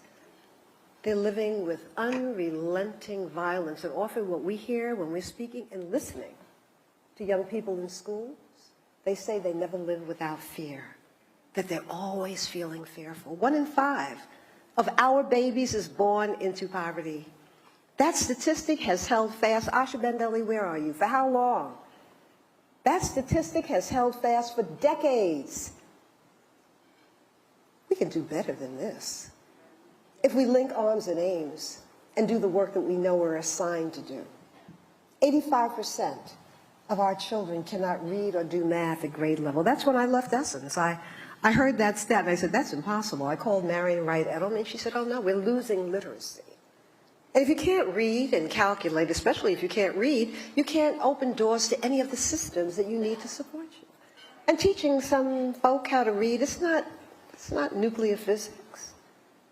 I'm not saying it's intentional. Y'all know the truth. If you can read and you can count and you have, Frederick Douglass was born into slavery and he became an orator and a phenomenal writer because someone took the time and he took the time to educate himself. This is our work. And it's not a work, Courtney, that we are leaving to anyone else to do. We need allies. We need people to work with us to help our children move out of harm's way. And what we do on behalf of the marginalized children, the forgotten ones, we work where the harms of poverty exist. We're not afraid. I'm so glad that, I was born in the neighborhood because I'm not afraid of us. And but for the grace of God, you all would be here raising money for me. I am so blessed, and we are also blessed to be on the giving side of the deepening economic divide. So we are freeing our children from the grip of poverty and depression. The depression is real. Our curricula, it's restorative. It's held in a framework that was designed by a brain trust of more than 60 experts from across a breadth of professions. It's culturally anchored. Stephen, could tell you stories about some of the organizations that are losing the children they serve. They're not led by people who are African American, but those who they're serving are black and brown. And the young ones, are saying, Leon, they're not going back because you all don't look like us. You all don't understand us. You don't understand what we're going through at home. You don't understand that we have a target on our backs. You don't know what it means to walk through America as a black person. You don't know. And so they've stepped away, and for the first time, these organizations are calling on us to come and bring our curriculum and to work with them. We turn no child in need away. We're focused on black children, but they're all our children. And so we turn no child in need away, and certainly no mentor. If you went to Harlan High with us on the south side of Chicago, we've done a lot of work there. You would see big old white Bob. He went to that school many years ago, and Bob is a mentor. The kids love him, and he holds those reins and holds them close and tight and lovingly. And so our CARES trained psychologists, social workers, and other wellness experts. That's how we come into schools. We do two things. We recruit mentors, we train them, and then we deploy them to where they're needed. And they go into the overwhelmed schools. We go into detention centers. I know Greg Corbin is here. This brother drives 35, an hour and a half from where he lives in Ohio to where our young brothers are being incarcerated. He does that every week, an hour and a half each way to be with them. And sometimes I'll join online and, you are masterful, Greg. Thank you. So our children feel the love that we bring. They know that they are valued. So hope and confidence then begin to emerge. They may stop getting high before they go to school. It's a soporific. They're trying to heal the hurt. And our content is held in something that's called A New Way Forward, Healing What's Hurting Black America. This is our work, and it's not just for the children, it's for us. Epigenetics, the pain of the many years of enslavement and brutality and being dismissed and being taught that everything about us was inferior. We're still healing from that. And then our children, with our love encircling them, a new kind of confidence emerges in our babies, and they begin to dream fearlessly. You see their posture changes. The way that they approach things change. They develop a love for self, a love for heritage, and a love for learning. And so social media, that's a whole other conversation. It's just changed the landscape. It's the age of selfies and self-obsession, as my husband Keffer Burns says. Our children are living for the likes. They want to be liked. And being popular means everything. Being popular and just having money doesn't even, I can sit home and be an influencer and make money. Well, I know this, we've not come this far along the way to be mesmerized by shiny objects and weapons of mass destruction. No, we have not. Our programs are consciousness shifting. That's what we do. We change people's ideas and our own about who we are and what we not deserve, but it's the residual of what our people have invested in life. We guide our young toward a healthy and productive future, the futures that they want, the financial mobility that they're longing for and so deserve. So I too want to thank our sponsors. I want to thank our board members, boy. Thank you. Thank you, thank you, thank you. Bina Elliott, I know you're here. Michael Walker, I just love you way beyond the telling. Stuart, I didn't see Stuart here tonight. Are you here in the house, Stuart? He's not? Oh, good, Stuart. Thank you so much. Thank you, thank you. And Reginald Van Lee, Lord have mercy. I know you're sorry you ever asked me, tell me what I should do. You never gave me an assignment. Tell me what you want me to do, what you're doing it. You are absolutely doing it, so thank you. The Oprah Winfrey Charitable Foundation and the Hope and Robert F. Smith Family Foundation, the Giving. Thank you for coming in and sponsoring at the very highest level. And our presenting sponsors, two of our presenting sponsors are actually our honorees. How wonderful is that? Bailey Medical Equipment and Supplies, Miss Tricia, and Casey Family Programs. William Bell, if I start talking about you, I'll cry. Because William Bell is faithful. He's faithful to the community and to the children. And the Casey Family Programs, they're supporting some of our most vulnerable children in foster care.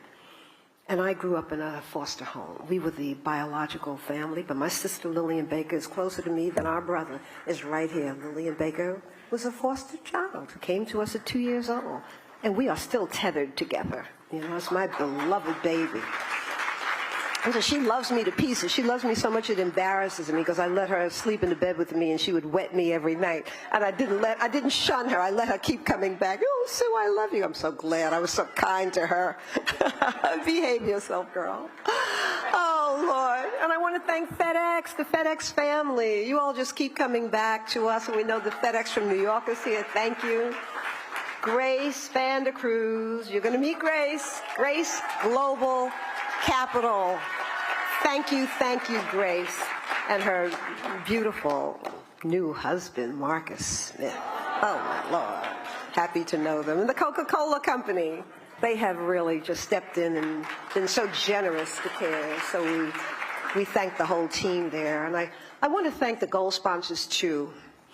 Oh my gosh. Edna, AARP, they're in the house. Thank you. Luana, where's Luana Kimbrough and the Stardust Fund? Thank you. And to our silver sponsors, American Urban Radio Networks, AURN, Chesley Maddox Dorsey. She's CEO, she's a sister, she bought the company. So proud of you, Chesley. So very proud of you.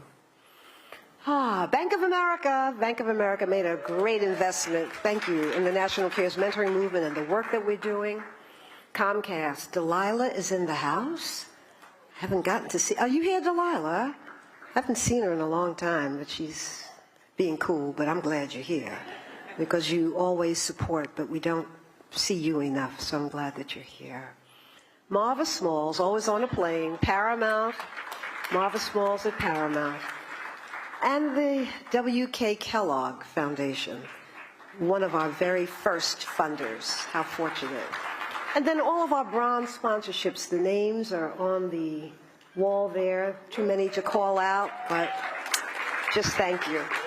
And there's a special person I want to acknowledge. He's a good friend of Keffer's and mine, and I don't know if Valerie is here with him, but Eric Kelly. Where are you, Eric? Eric is just a beautiful soul. Thank you, Eric. Eric is a different spirit. Brilliant, has a I don't know if it's $1 billion, but he's in over 100 countries.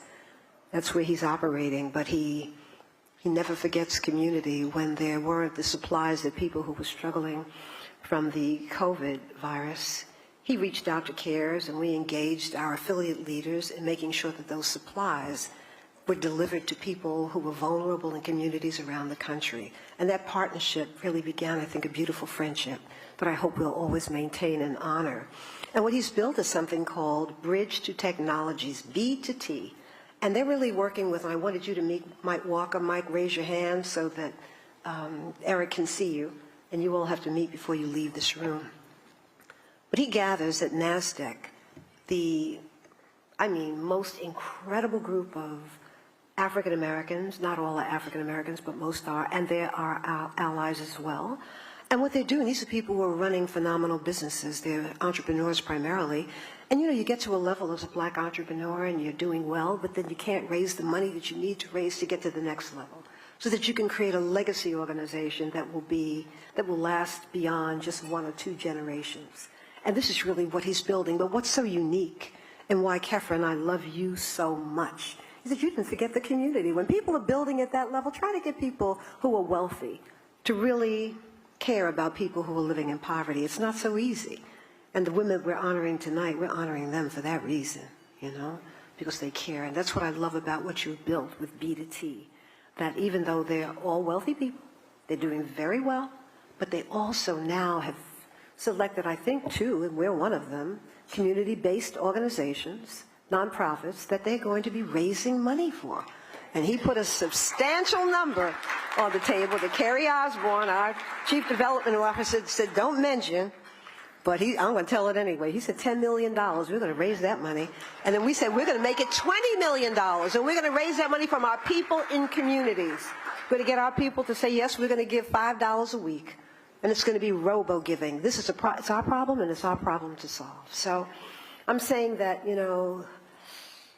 we have to be part of the vision, and we have to hold that vision really, really close to us and keep our hands on the plow. Am I mixing metaphors, Keffer? He's going to tell me that later. You mix metaphors, but you know what I mean. So working together, just working together, our children will win. They'll win. And that's, I think, the lesson that the Holy Spirit wants us to learn. We lost everything. We lost everything. We lost language, family, connection, faith. It's not faith organizations, but our religious practices. We lost everything, and no other entity that came to this nation lost everything. So what we're doing, we're remaking ourselves. We're remaking ourselves, and it starts with us looking in the mirror and being honest with ourselves about what we need to do to take all the gifts that God has given us and move even further toward wholeness. And I want to thank my beloved family. My daughter is here in the city, but she fell on her way here. She's okay. And so her husband, Bernard King, if you're a basketball fan, you know who he is. Yeah, he would be here, but he's home with, you know, his wife, my baby, and I'm happy about that. I love that brother for taking such good care of my beloved one. And my sister, Lillian Baker, who I mentioned, and my brother-in-love, Reggie Lucas. Oh my gosh, Ellen, who's been braiding my hair since she was 16 years old. She's here in the house. Ruth Sanchez, who helped me to build Essence, and Dr. Cordia Beverly. I'm so sorry. Right? The best doctor you could ever have. She retired, and like we still call her. We need help in understanding so-and-so. Thank you so much, Dr. Beverly. And to my darling Amina, Suzanne King, my beloved God, my beloved granddaughter. Thank you, Amina, for just being the gift in our families. We love you so much. My darling Kefra, 35 years of marriage, loving me. I say this to him all the time, loving me in a way that I really want every black woman to experience. I'm like, everybody should kind of have the kind of love, yeah. You know, speak it into existence. Be the love you're looking for. That's another speech. Let me get going on that one another time. Okay, Bevy, I hear you. So thank you, Kefra. Thank you for making every day, I would say that I'm married to a man who never made me cry, you know? And that's really saying something, so thank you so much. But nothing points to this urgent moment and the need that black children have for more love and more support than the tragic spike in black child suicide. Historically, it was believed that suicide was not a threat to our babies, but that was not true. It's just that no one was paying attention. And now, though it's being written about and spoken about, and there are white papers and reports and books and conferences, there's still no national plan. We have a plan. We absolutely have a plan. Black children between the ages of 12 and 19 are dying by suicide at a rate that is higher and growing faster than among any other group in the nation. Our children ages 5 to 12 are dying by suicide at twice the rate of their white friends and peers. At 5 years old? Why would a 5-year-old want to take his life? Our children are speaking to us loudly. We are in a state of emergency, and without the necessary national response, there'll be no support. Education, we've been fixing that since probably 4 decades before Brown versus education. And the disparities in investing in education in our communities hasn't shifted. You can't go into one underserved black community and find a top-tier school. You know, and we know that that's the key to advancement. And so this is our call to love tonight. It's a call to love in action. It's a call to you. It's a call to me. It's a call to all of us to understand that self-care is the most important care we can give, and then what we have to do is do the work. So help us to ensure that we have what we need to train and anchor the caring people on the hotlines and in classrooms and in community centers with cultural understanding. I'm going to wind up. You know why? Because we have to pay $10,000 for every half hour we go beyond 10 o'clock. So when you see that clock getting back to 10 to 10, you all get your behinds out of here. Go home, because we need every dollar in the coffers. We don't need to give it to this venue. Okay. But we have a blueprint. We have a blueprint for recovery, and we are going to step into our communities. Janine Downey, dermatologist, phenomenal sister, love, Janine, always says, I want to help, I want to be involved. Her and her husband, Michael, they just are donors. She wants to train. She wants to talk to our young people. We're stepping into communities. We're stepping in, and we're going to train everyday black people how to listen to our young, how to hear them, how to see them, how to love them, and stop being didactic and telling them everything that's wrong with them. We took children to Capitol Hill who had attempted suicide and who were assigned to the National Cares Mentoring Movement. And they said, if you adults would stop criticizing us, we would tell you the truth. I heard them. I wish I knew that 40 years ago, you know?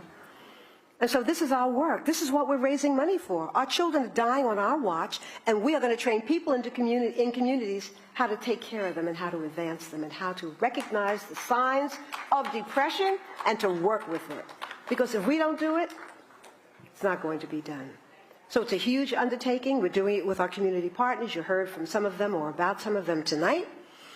And our curricula is singular, and we are implementing the nation's only culturally anchored curriculum for the healing and forward movement of black children living in poverty. I don't say that proudly, but it's the truth. Why would we want to? We don't want to be the only ones. We want to link arms and aims with other people, have you take our curriculum, let us train you, just don't steal it and use it without our permission, and the retraining, because we keep refining it and growing it. So that's it, you know. So now I want you to turn to the screens and see how our initiative, The Rising, elevating education, expectations, and self-esteem, is shifting the consciousness and nourishing young lives. This is just one young person's story. Roseland, Chicago, on the city's far south side, was once a vibrant community where black families who had escaped the deadly Jim Crow South during the Great Migration settled and worked and dreamed for themselves and their children. There are the single-family homes with neatly kept lawns that still pepper the area. They tell the story of that time. But another story emerged as the civil rights movement gave way to public and private disinvestment in communities like Roseland, where industries had once ensured a healthy working and middle class. That story became one of abandonment. Forsaken neighborhoods destroyed the many thriving African-American communities in our nation. My name is Tamron Hall, and I'm here to share a story with you, a powerful one, about a young man named Khalid, whose narrative may have begun with hurt and despair, but has become one of healing and transformation.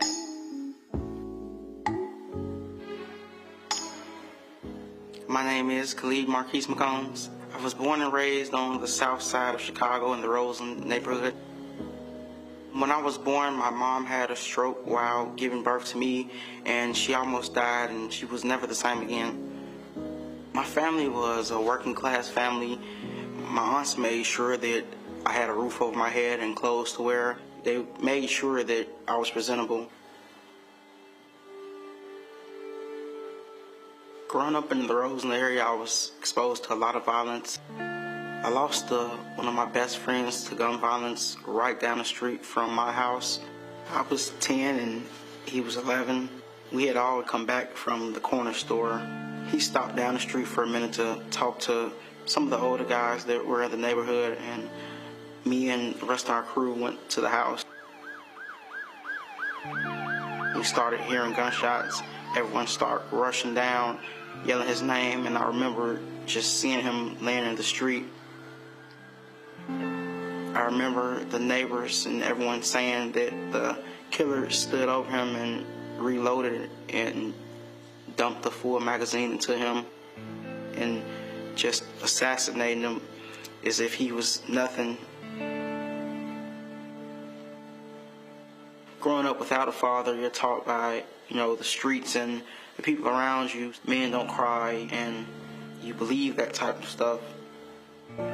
It made me angry at the world, and sometimes I would think what the world would be like if I wasn't there.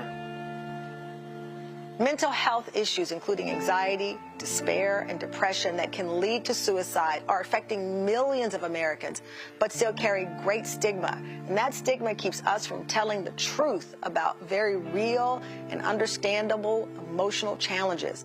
Death by suicide is an epidemic in our country. More than 130 people die of that often preventable tragedy every single day. And no group is at more risk than young black people, who have the fastest growing rate of deaths by suicide in America, up 144% since 2007. But what if there was a gathering of committed, trained, and loving adults working together on behalf of our children? What if they showed our young ones growing up in poverty that they are precious and valued members of society? And what if they were given the opportunity to write their own stories of hope, healing, and high achievement? I have been working with Chicago Public Schools for over 25 years. I was born and raised on the south side of Chicago. I intentionally chose to work in communities where children were underserved because I come from that community. And I know the value of getting an education from people who cared about me, who nurtured me, and who looked like me. So I wanted to be that person for my children. During his sophomore year, Khalid lost his grandmother, and the next year, he lost his mother. In the span of 2 years, he lost two of the most important people in his life.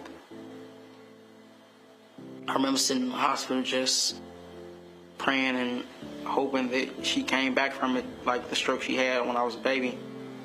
And I remember holding her hand as she took her last breath. In the advent of his mother's death, Khalid all but gave up and even refused to return to school for weeks. But Principal Ramona Outlaw and the extraordinary staff of the Rising program refused to give up on Khalid. The Rising is the signature initiative of the National Cares Mentoring Movement and the only one of its kind operating on a national scale to provide evidence-based healing and culturally anchored programming to students in deeply under-resourced schools and communities. Our communities at times believe that our children are criminals. They believe that there's no hope for them. Our children, after a while, begin to believe in these misconceptions themselves. In spite of all of it, our children are still resilient. The Rising program transformed my practice as principal because it made me understand and realize the importance of providing students spaces where their voices could be heard, and also spaces that were safe enough for them to unload much of the stress and trauma that they brought with them to school every day. What's unique about the Rising curriculum, one is evidence-based in research, and it's culturally relevant. I think that many programs forget that there are life skills that's associated with growth and development that is just as important as the core classes that they may receive in an academic setting.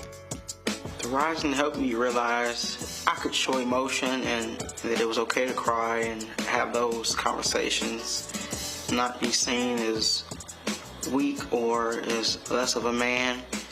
My life changed because I started to feel more open and more happy with myself because I had finally let it all out and there wasn't a burden on my shoulders anymore for me to hold up. The power of the Rising, I think, is solely in the love that we have. When we speak about heritage and about who you are and where you come from, it brings confidence back to being black. I always thought that black people weren't supposed to have money or that we weren't supposed to be successful. And the Rising taught me that my culture had done some great stuff. In the final 2 years of high school, Khalid, supported by the Rising program team and Principal Outlaw, worked as hard as he could, pulled up his grades. He graduated from high school and, with the help of one of his mentors, got into a pre-college summer program. On May 6, 2023, I graduated from Mississippi Valley State University with a Bachelor's of Science in Engineering Technology.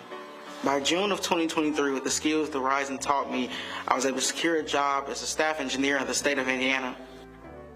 What we should know about our children is that they deserve a high-quality education and the highest of expectations. If we love them unconditionally, they will become the most confident, independent, and successful contributors to our society. Khalid is special to me. He's so special. But there's so many Khalids, right? There's so many.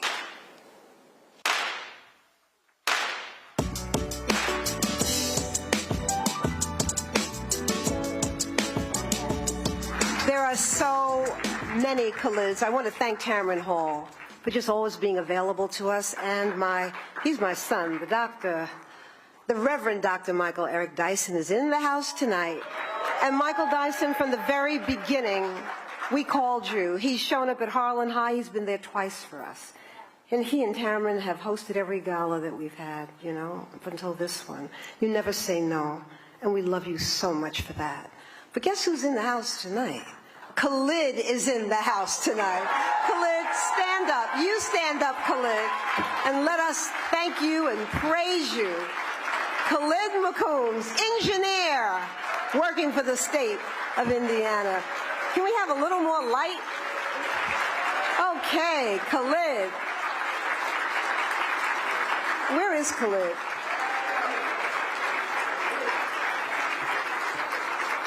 Okay. Congratulations, Khalid. I was just so happy that you could come and be with us, and we're so very proud of you. And now it's our joy to introduce to you the Emmy, Tony, Golden Globe, and Screen Actors Guild Award-winning Detroit-born and Harvard and Yale graduate, actor and author, husband of Angela Bassett, father and friend, Courtney B. Vance.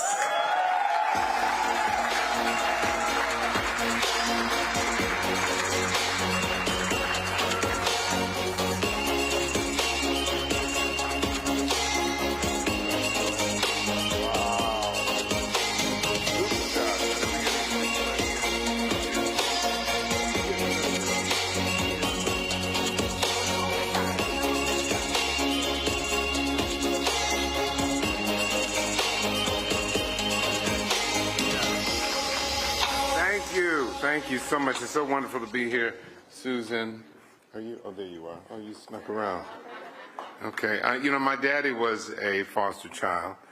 My daddy died of suicide. And Dr. Robin L. Smith and I just wrote a book called The Invisible Ache about black men and mental wellness and suicide. So put that on your list. It'll bless you. And Susan, whatever we can do, Gilda will let you know whatever we can do to help in the journey that you're on with, and with Angela as well. Whatever we can do, we are, all you got to do is ask. Years ago, we were doing, my wife and I, the first thing that we ever did together was a play, and it was at the Guthrie Theater, His Girl Friday, and we looked up and there was Kefra and Susan, so we will always be indebted to you for showing up. And that's what we want to do. We want to show up. My love and respect, I'm going to get, because I know she said you ain't got to go home, but you got to get out of here at 10 o'clock. My love and respect for Susan Taylor runs long and deep, because she has always been at the forefront of finding ways to improve, enhance, and nurture the lives of black community. Don't you love her voice? I could listen to her just talk for, you know, she's not saying much at all, but sometimes she just saying this wonderful, and I said, yes, so good. Whether it's through her working to tell the stories and amplify voices of black women while helming Essence, or by providing hope, inspiration, and spiritual enrichment through the pages of her best-selling books, Susan has done it all. With a love for her people, all of us. You can applaud now. And despite all of her tremendous and notable contributions, Susan's focus on our children through the incredible work of the National Cares Mentoring Movement is perhaps, not perhaps, it is her most important endeavor. This is because the work of the people of National Cares Mentoring Movement are doing what with youth is a direct reflection of what the future can look like. And that's why I'm here. To uplift this organization's work to support the extraordinary and crucial work that Susan and the National Cares Mentoring team is doing, and to ask that you give generously to an organization of people who are giving so much to make sure that our children have all the resources necessary to build the future, not just for themselves, but also for humanity. As a father of two young people who are about to embark upon the being college, they're going to college, y'all, that's what I'm saying.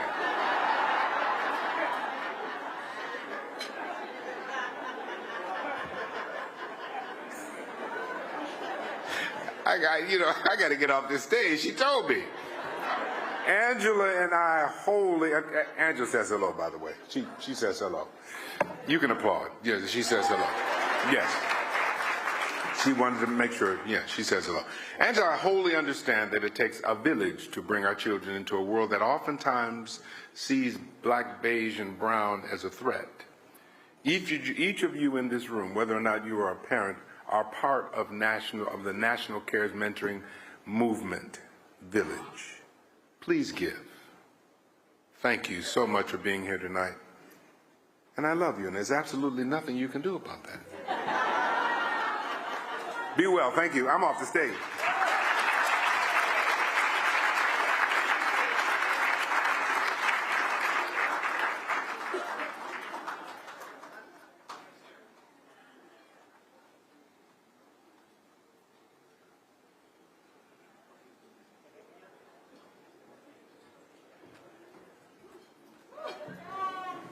Thank you so much, Courtney.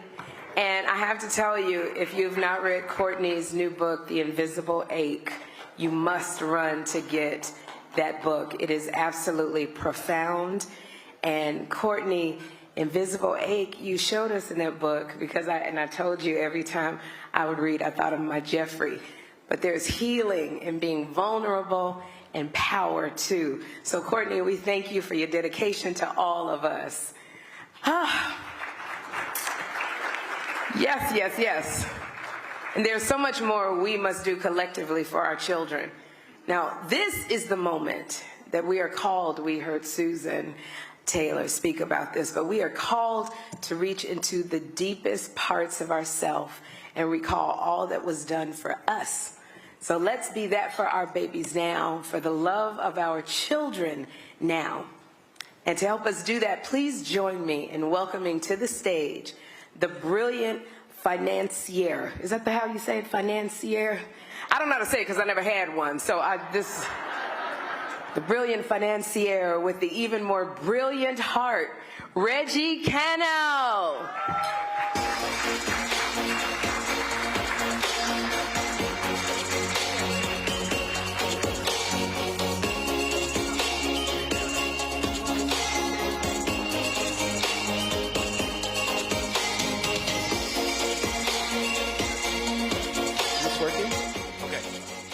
So some of you saw me do this during the Hamptons during the summer. And so I have a little routine I do before I start, right? So the first thing I do, I'm going to come back to you in a second. I got to say a prayer. So there was a poem said, I got to say my prayer. Let's go on 1 second. All right, so Heavenly Father, I'm going to bless Susan Taylor and the team for this great vision. Please allow tonight's participants to donate boldly, freely, without any restrictions. Your account and your bankers won't know tonight. Let the Spirit move them in the next 20 minutes. Reggie Van Lee said I can take an extra 5 minutes to shatter the fundraising targets. So I've got one goal tonight. I've got to raise $200,000 in 20 minutes, okay? 20 minutes. But, you know I don't gossip. I'm not into gossiping. But somebody told me you making money hand and fist at that show. That's right, talking to you. Susan Taylor told me that. And I recently saw an interview, they're saying that you have 10 requirements to get a man. You said job, job, job, job, and job. Sister, your stakes are too high, come on. All right, now I gotta go see the mentor. Hold on, let me go see the mentor real quick. Can I get some lights? Where's the mentor? Where's the mentor? Come on, I gotta go see the mentor. Because, you know, he's really my mentor. So I got to kiss the ring. Come on, buddy. I knew it. And he said, if I fail tonight, I'm never going to work again. All right? Okay, come on. We're not going to make this complicated. Y'all know how it works. Where's Courtney Vance? He said, whatever engine I can do, I'm going to do. All right. I'm going to come to you. We need 10 people to give me $10,000. Let's not. One? Okay, one. We need, Reggie Van Lee, 2. Oh, I'm sorry. Am I starting too fast? Oh, hold on. Don't. Thanks, Reggie. I have a really exciting announcement before we get too far into this. We have a match tonight. We've got the Stardust Fund and Luana Kimbrough offering a match. So, Luana, how much? We got 50 on it. We'll match the first 50. Let's be clear. So the first $50,000 you're going to match. Could you do 75, sister? Could you do a little 25? Please? It's for Susan. Can you do 75,000? 75. Yes! That's what I'm talking about. Okay, Bevy Smith. Okay. You got some more? Angela said, whatever you do, she'll match. She didn't say that. Ooh, I ain't getting in trouble. $10,000. 10,000. I saw Reggie Van Lee's up. Is somebody keeping track of these numbers? Oh, excuse me. You got something to say? $10,000. Bevy Smith got dope. Bevy, come on. Bevy, you know you got. Bevy all's about the coins. Come on, I'm sorry. Yes, I'm all about the coins. 10,000. Raise the money. I'll help you raise the money. Where's Dr. Trisha? I read a video. You said you're an optimist. You said you never see a pessimist. You always see the bright side. What's up, y'all? Y'all got planes. Y'all got companies. What you got to say? 75,000.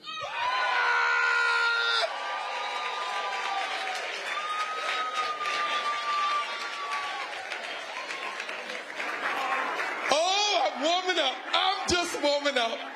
Did she say $75,000? So we got the match. Wow!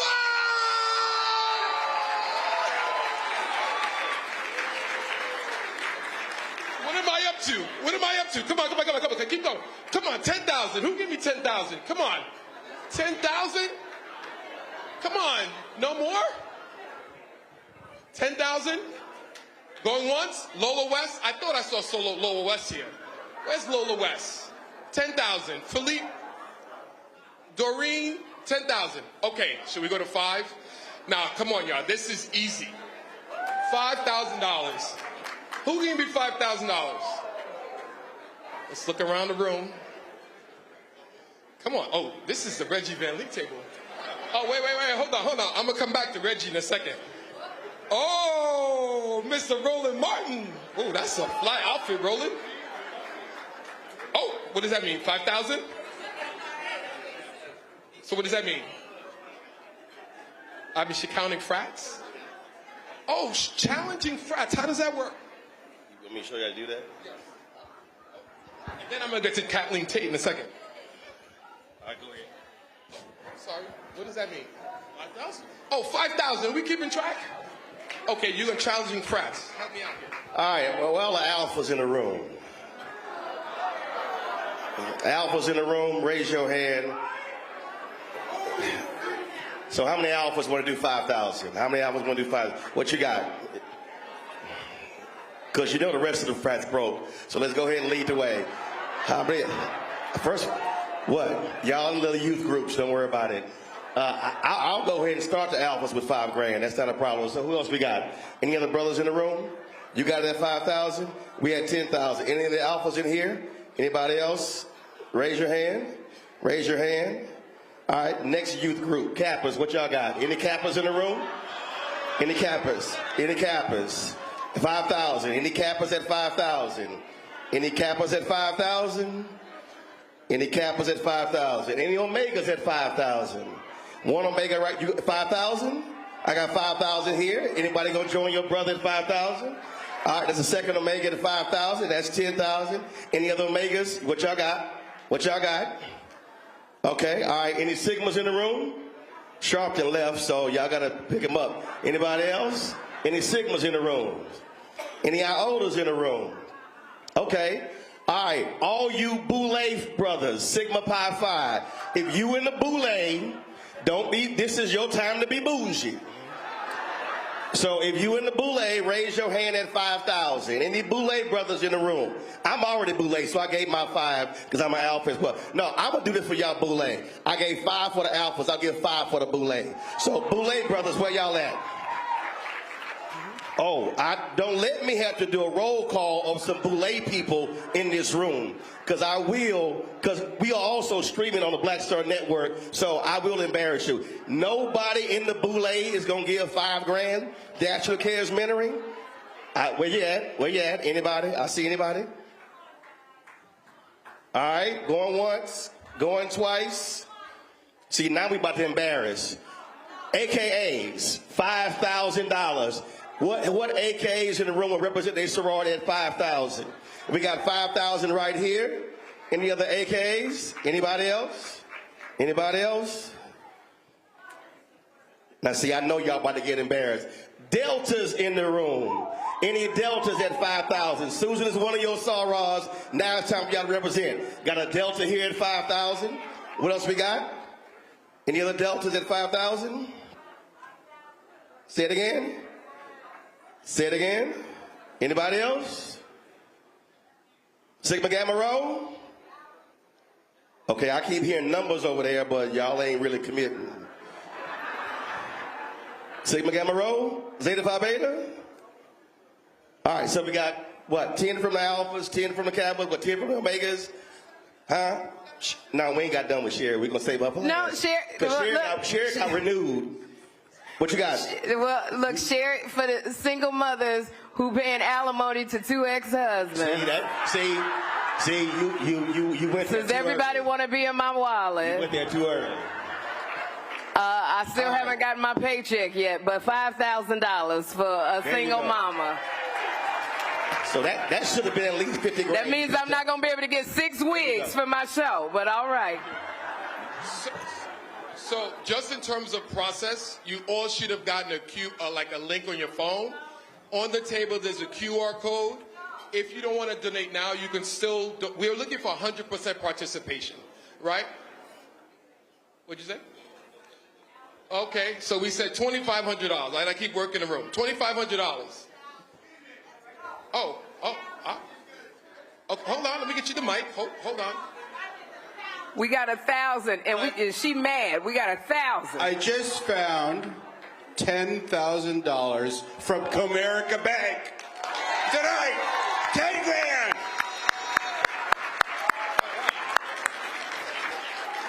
Oh, I'm feeling. I think I made my number. No, $2,500.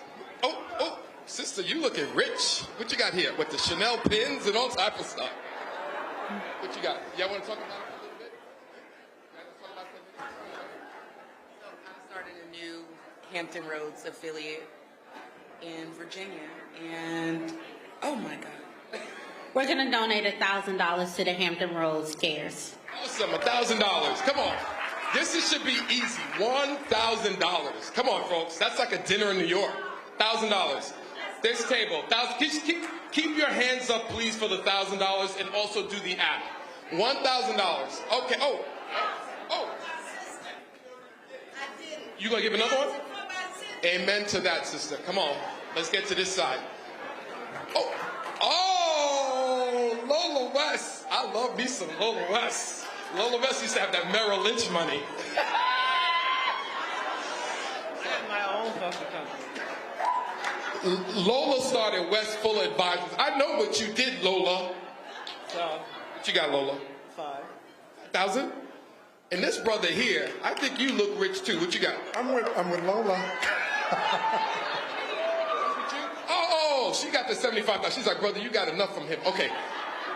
5,000 from Lola. Oh, this table, y'all look good at this table. Wow. Oh, man. Susan, am I coming back next year? Jack and Jill of America Incorporated, $15,000. Oh, my God. $15,000. Am I coming this side or you just waving your hand? I'm here. Something happening or you're waving? What's 1,000? Yes. Thank you. $1,000 over here. Okay, I'm making my final round because we don't want Susan to pay $10,000. Because I gotta go back to the mentor and say, he's gotta give me my grade. And what are we up to?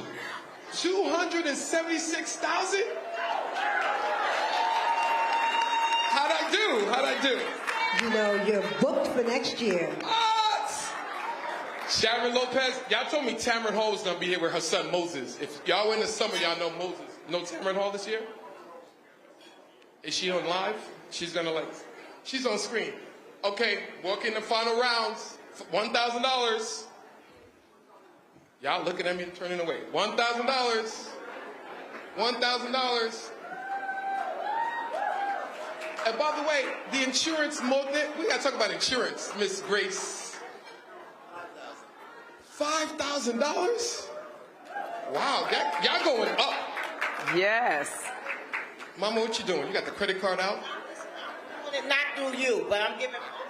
Bevy Smith got coins, y'all. You know Bevy got a lot of money. Okay, y'all.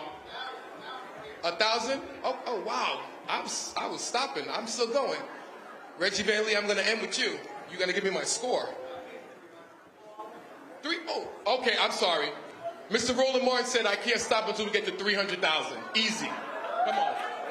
14 people at $1,000. This is easy. Come on. Oh, okay, here we go. Here we go. Come on, we're going to close it at 300,000. We had said 100. I went to 3. Man, Mr. Tobias, what you got? I got 500. $500. Let's get that. Hello. I'm at 1,000. $1,000. Thank you so much. Anybody else? What are we up to? 13 more. 13 people at $1,000. Where's Doreen, Philippe? Right over here. All the way over here. Were you raising your hand? Oh, we got sorry. I'm coming. Okay. I knew I didn't stutter. Kathleen Tate don't say 500. 5,000. Kathleen Tate, 5,000. We love Kathleen Tate. She supports everything. Love Kathleen Tate. Okay. I'm coming back to you, Reggie Van Lee. You're going to, whatever I'm short, you're going to pony up. I'm coming. Am I coming to you? What'd you do? It's done? Sherry! Did you get to the 500? Did you do the 500? We got to 300,000. Are you going to do the 500? No, because they said that there's not, we got 300,000, Sherry. I keep going. But do you want to go to 500 and 100? People, they still have something to give. Am I still going? Keep going. All right. You get the 500. Tobias gave 500. Thank you. $1,000. Another 1,000. Awesome. This crowd keeps going up when I go down. I mean, love y'all. Anybody else? $500. $500? $500. Come on, $500. In the back. Did I miss brother interior designer to the stars? What you got? Where's Doreen and Philippe? Where's 500 right here. $100. Anybody else? In the back? Did I leave anybody out? You want to feel left out? You want to say something on the mic? Going once? Going twice? Wait, I gotta end. Sherry, I'm coming. I just gotta end with the mentor. I gotta get my grade. You have to go to don't forget the hundreds as well. $100? $100. You can do it on the app. Oh, wait a minute now. We need silence. We need silence. The mentor is approaching the mic. How did I do? Good job. We've got to get out of here in time, so I'll get us to 300, whatever it takes. Well, it's not that much. We're at 300,000? Yes, done. Wow. Thank you, y'all. Thank you, everybody. I really, really appreciate it. Thank you. Woo, Reggie. Will you give Reggie a hand? So, Sherry, will you invite me on the show now? Can I come to the show? Can you come to the show? After I get a paycheck, yeah, absolutely. I've never heard an auction begin with a prayer. That's how you do it, Reggie. Because you can blame it on Jesus. I love it. Thank you, Reggie. We made it to $300,000.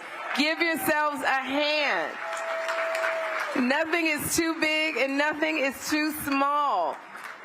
This is so wonderful, and your support allows CARES to sustain and grow this love movement, this healing movement, this movement for transformation that tonight's honorees have embraced. And the National Cares Mentoring Movement's North Star Award is named in recognition of Harriet Tubman, our great ancestor who envisioned freedom for all, and she drew upon everything that she had to help make it so. And it is in Harriet Tubman's name that National Cares has presented the award only sparingly and with great consideration. The North Star awardees hail from the many parts of the beautiful expanse of our community. Yet to a person, they are dynamic, determined, and brave visionaries whose deep love for humanity forged ways forward for the many. Now this year, these honorees are all women. Yes. Women of courage, women who, in the great tradition of our ancestors, navigate difficult terrains, smoothing them out for those wise enough to follow their lead. Now this year's honorees, empire builders, wealth creators, and institution shapers are women of compassion and courage. Dr. Trisha Bailey, Susan Taylor Batten,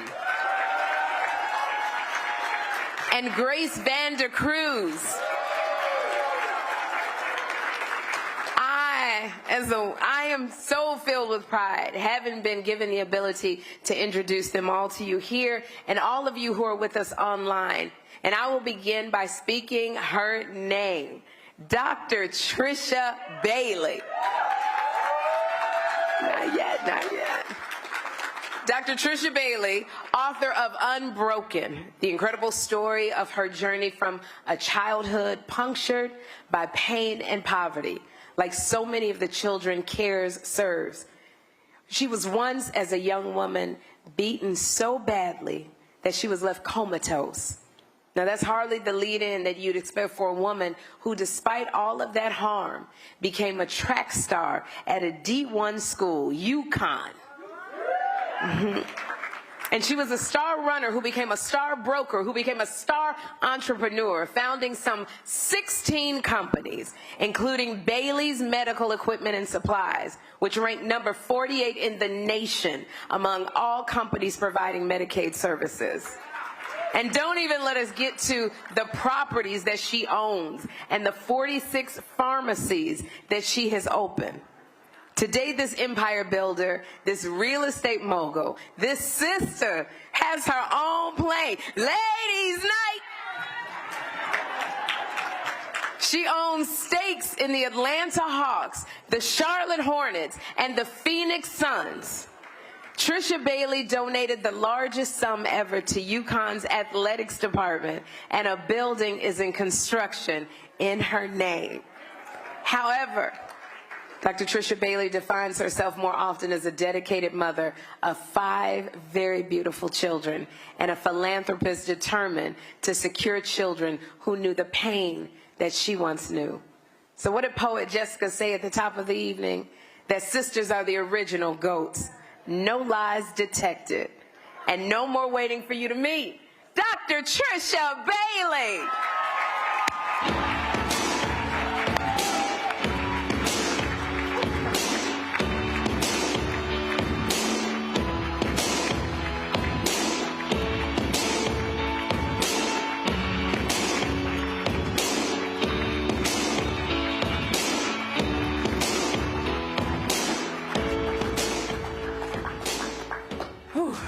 What an amazing honor. I have traveled the roads far and wide across the world and back. As a young girl with no resources and no opportunities, the only thing that I had was my dreams. Dreams so big that not even you believe that these dreams can come true, my grandmother told us. And as I embark on the world and find in my footsteps, I find my place in spaces where people told me that I will not become. I'm not good enough. You will not accomplish. In junior year in high school, I went to my guidance counselor and I told her that I wanted to apply to college, and she said, "You're not college material." And I left her office thinking, she doesn't know what she's talking about.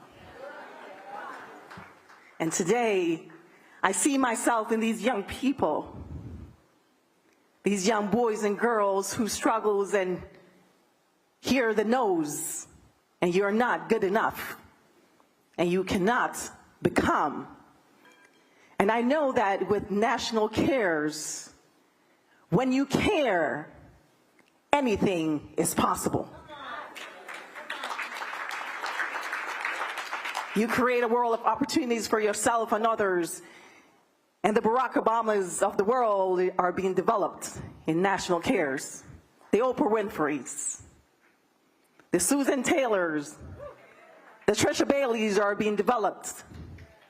The philanthropists and the CEOs and the billionaires and trillionaires, and I am excited and I am committed to continue to doing the work that God has ordained me to do, and I will continue to place my mark on the world, on those children, because they deserve us. They deserve to be cared for. Thank you.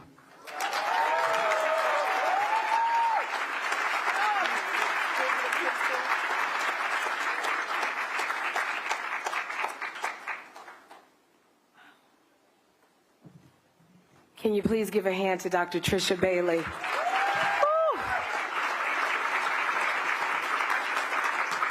Oh my goodness. I meant it on that plane, Trisha Bailey, the ladies' night. Can we go? Now, let me tell you about this next fierce sister, Susan Taylor Batten. She began serving as president and CEO of the Association of Black Foundation Executives in 2009. The association was founded in 1971 as an all-volunteer membership organization during the height of the Black Power movement, when many will somebody help me with that word, please? Philanthropies. I probably could say that word better on a plane, a private plane, drinking some champagne, girl.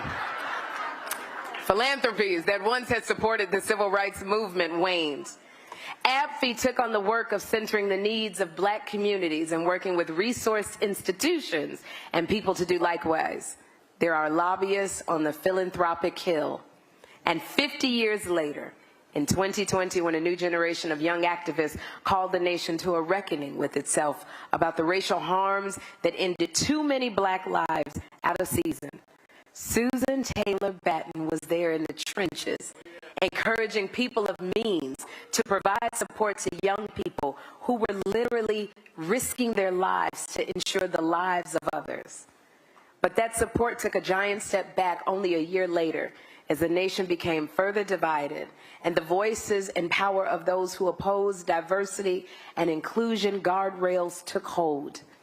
Black activists were being regularly threatened and terrorized by people who used social media as a weapon. Susan Taylor Batten was one of their targets because when key supporters started pulling back, she doubled down on the mission to ensure transformative investment in Black communities in need. She's pushing for right-sized support for HBCUs and advocacy and service organizations that serve poor Black communities. Susan Taylor Batten has faced enemies and friends alike, and before all of them chose just one thing: the truth. This is hard work, work that was done from a place of pure love and advanced by a rare kind of courage, courage that often goes unnamed and unnoticed, but changes the lives of people, including those who are members of ABFE, ensuring their emotional and spiritual wellness during healing retreats, so that these first responders are able to keep going even during the darkest of nights. So what else is there to say about this shero who works to ensure transformative investment into communities where it is most needed? Except, everyone please welcome North Star honoree, Susan Taylor Batten, a warrior for the community.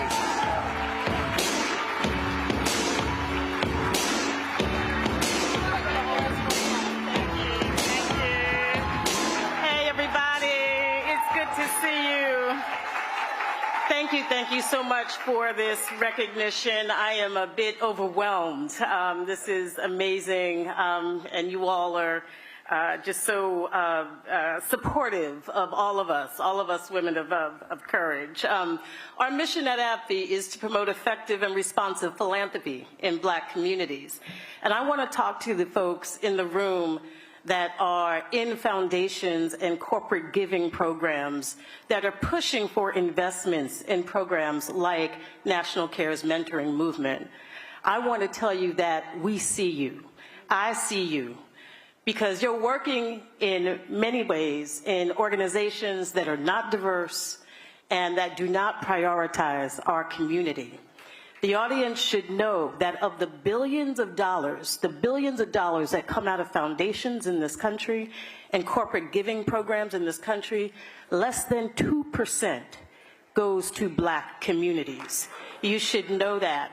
And so those of you that are pushing for investments in National Care's mentoring and programs like this, you are the courageous ones. And I want to thank you for the work that you do. We can't leave the well-being of our kids to foundations and corporations, though. What just happened in this room is what has to happen every time we are together, because we have the resources to take care of our children, our young people. We can't leave it to anybody else. So everybody just ensure that we continue to dig in our pockets, invest in this organizations and organizations like this. Just a thanks again to Susan and Stephen and the full team. My entire family is here. I want to thank my family because I could not be courageous without y'all, I swear. I want to thank my girlfriends, my sorors from Delta Sigma Theta Sorority Incorporated, Alpha Beta Chapter, Fisk University, for being here.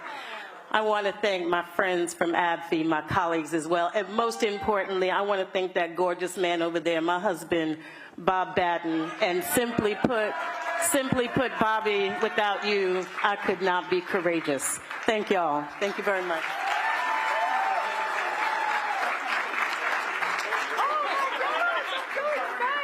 Oh, wait, hold on. Oh, right here.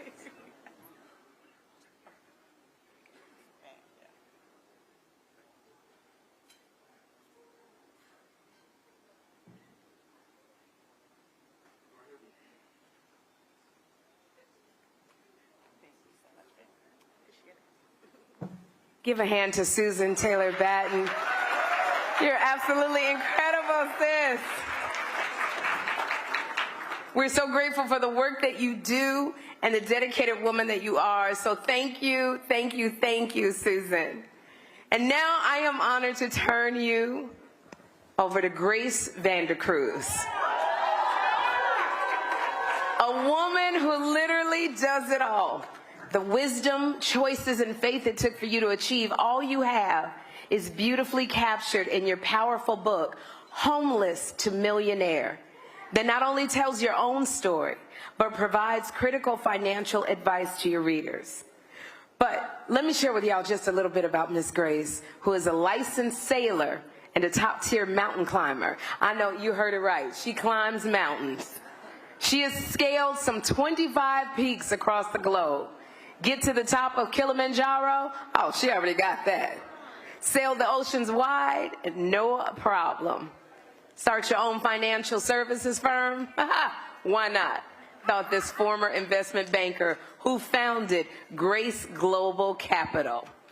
Grace Vandercruz has facilitated more than $25 billion in insurance transactions. This is an area, yes, give her a hand, $25 billion. And this is an area of finance that is deeply personal to her, because as a young woman in a family of 9, where there were more mouths than money, she knows how good insurance might have kept her family from having to live in a shelter after a devastating fire destroyed their apartment. Grace emerged from that difficult period ever more determined to rise, literally phoenix-like. She earned her MBA from the Wharton School of Business.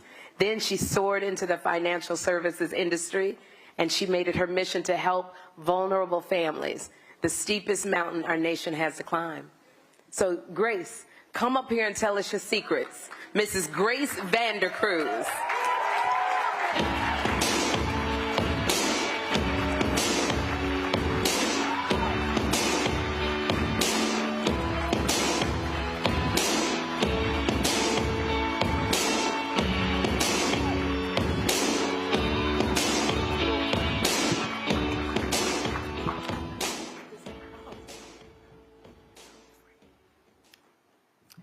This is the moment that I know I stand on the giant shoulders of my mother, who is in hospice at this moment. But in her grace, her compassion, and her indomitable spirit, it has sustained me. All of her wisdom, all of her prayers, and all of her love has made me what I am today. And I'm standing here by no accident. I really want to thank God above, because miracles happen, and I'm a walking, talking miracle. Special thanks to my handsome husband, my family who's here, the companies that have supported me, the Doctors Company, Resolution Life, the Insurance Supper Club, and all of my colleagues who are here. Hands that serve are holier than lips that pray. Those words stirred my soul. In me, something changed that day. Count me in, Susan. Because of your words, I heard care is more than just an action that speaks louder than words. Care is conviction over convenience. Care is courage over comfort. Care is resilience over resistance. Thank you. In fact, every time I see a child and look into his or her eyes, I know that every act of service, every moment of compassion, every action that we take and steps we take to uplift communities, open possibilities, open their hopes and their dreams to dream better and more than their circumstances. In fact, we're in the room as caretakers of their dreams. We're in the room to guide their flight. We're in the room to ease their hurt and to erase their shame. Hands that serve are holier than lips that pray. Care brought you here. And in this moment and in this movement, let's heed the care, let's heed the call, and remember, support her children, because every time we uplift our children, our ancestors share.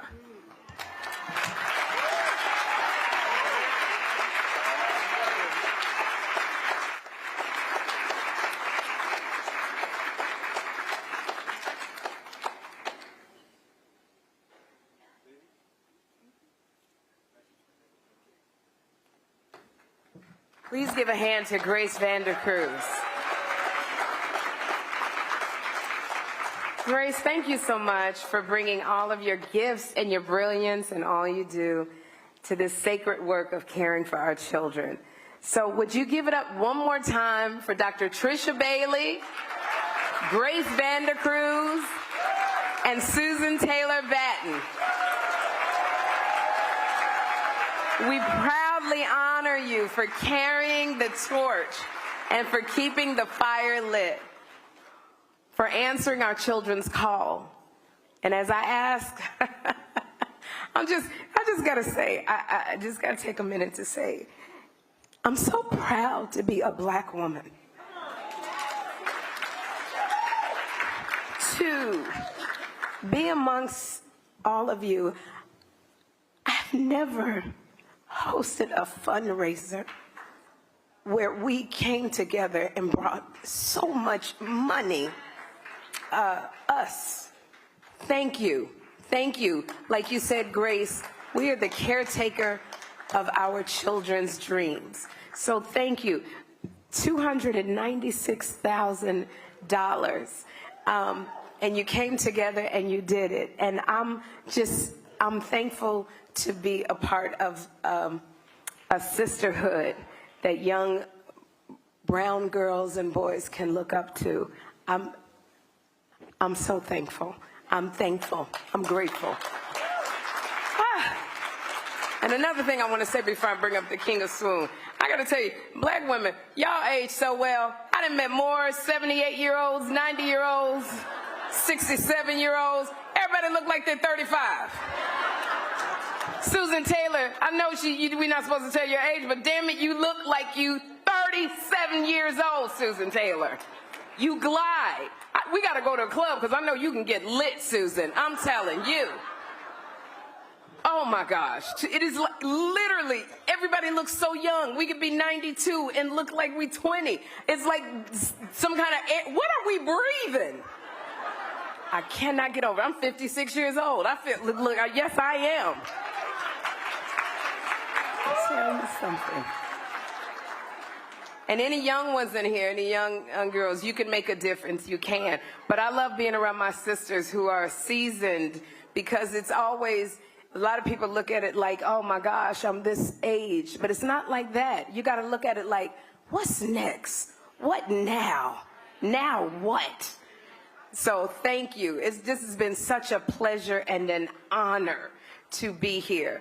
And to end it, I got to ask our King of Swoon, our R&B superstar, Kenny Lattimore, to take the night away before we have some delicious dessert together and a moment to dance. And I want to thank our entire online community.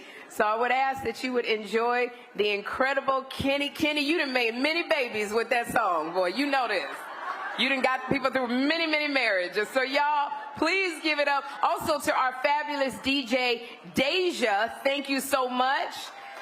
And know that I am grateful to have been a part of this magical, meaningful evening. And I know as my brother takes the stage that it is within our power to show our children that they are safe, as Susan reminds us, they are safe in our care. Now, Kenny Lattimore, get up here and do what you do!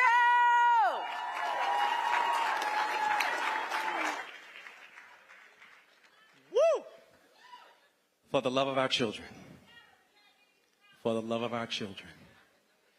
You gave out of your hearts.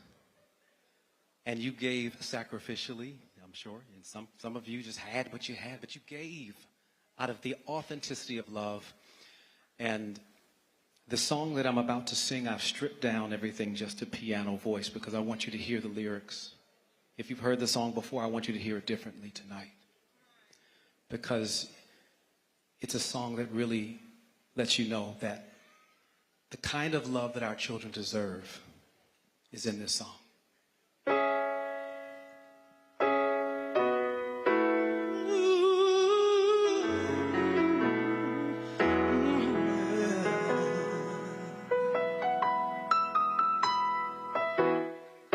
For you, I'd give a lifetime of stability.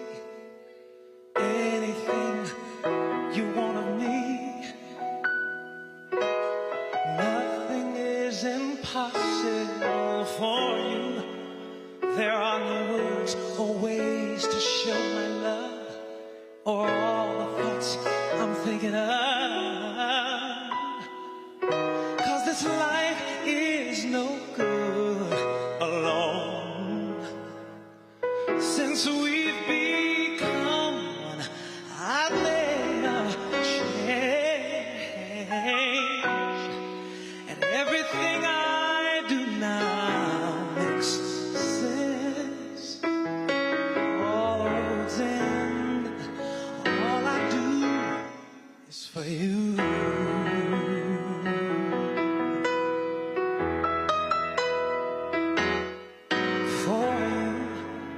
I share the cup of love that overflows, and anyone who knows us knows that I would change all faults I have for you. There is no low or high or in between of my heart that you haven't seen.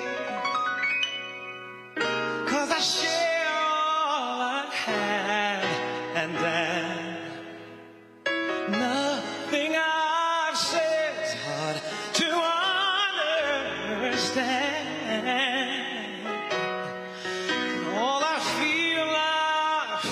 deeper still, and always will. See, all this love is for you.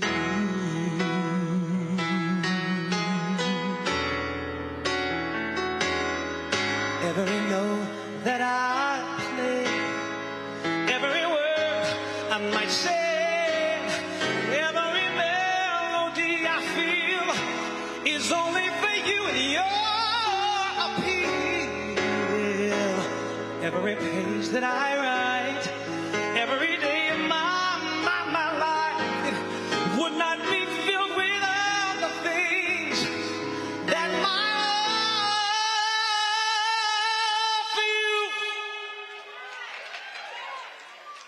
now brings,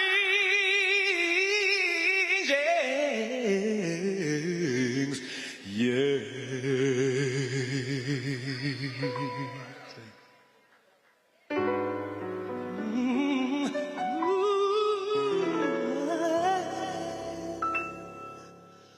For you, I'd make a promise of fidelity, now and for eternity. And see, no one could replace this vow for you. I take your hand and heart and everything, and add to them everything. See, this life is no good alone, since we've become one. You're all I know, and if this feeling should lead, I die. Then here's why, all I ask is for you. Everything I do now makes so much sense. Oh, then all I do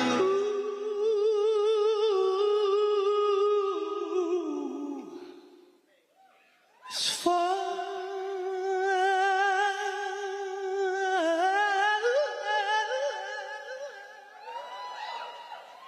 you.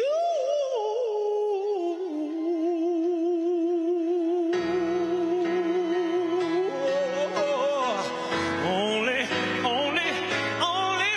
for you.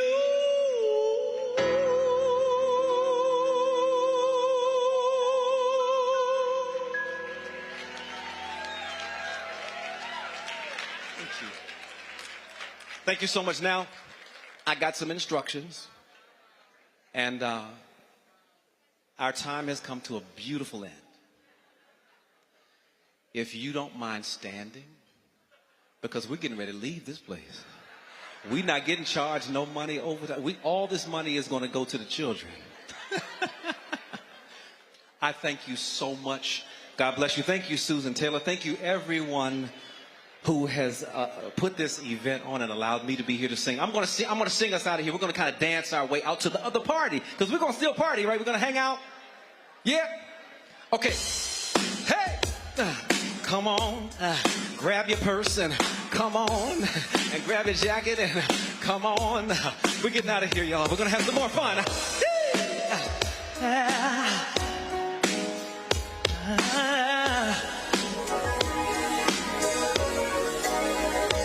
What a good feeling to know that I got someone so perfect. It's like paradise still in a minute.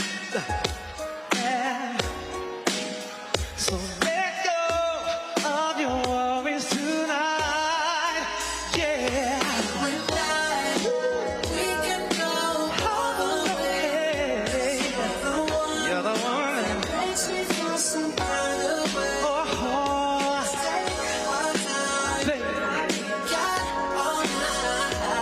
The only one on my mind. Girl, if you're ready, you can love me. Yeah. Love me as much as you want, baby. Yeah. All night.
enjoy the dessert bar next door. Please go grab some food.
Everybody.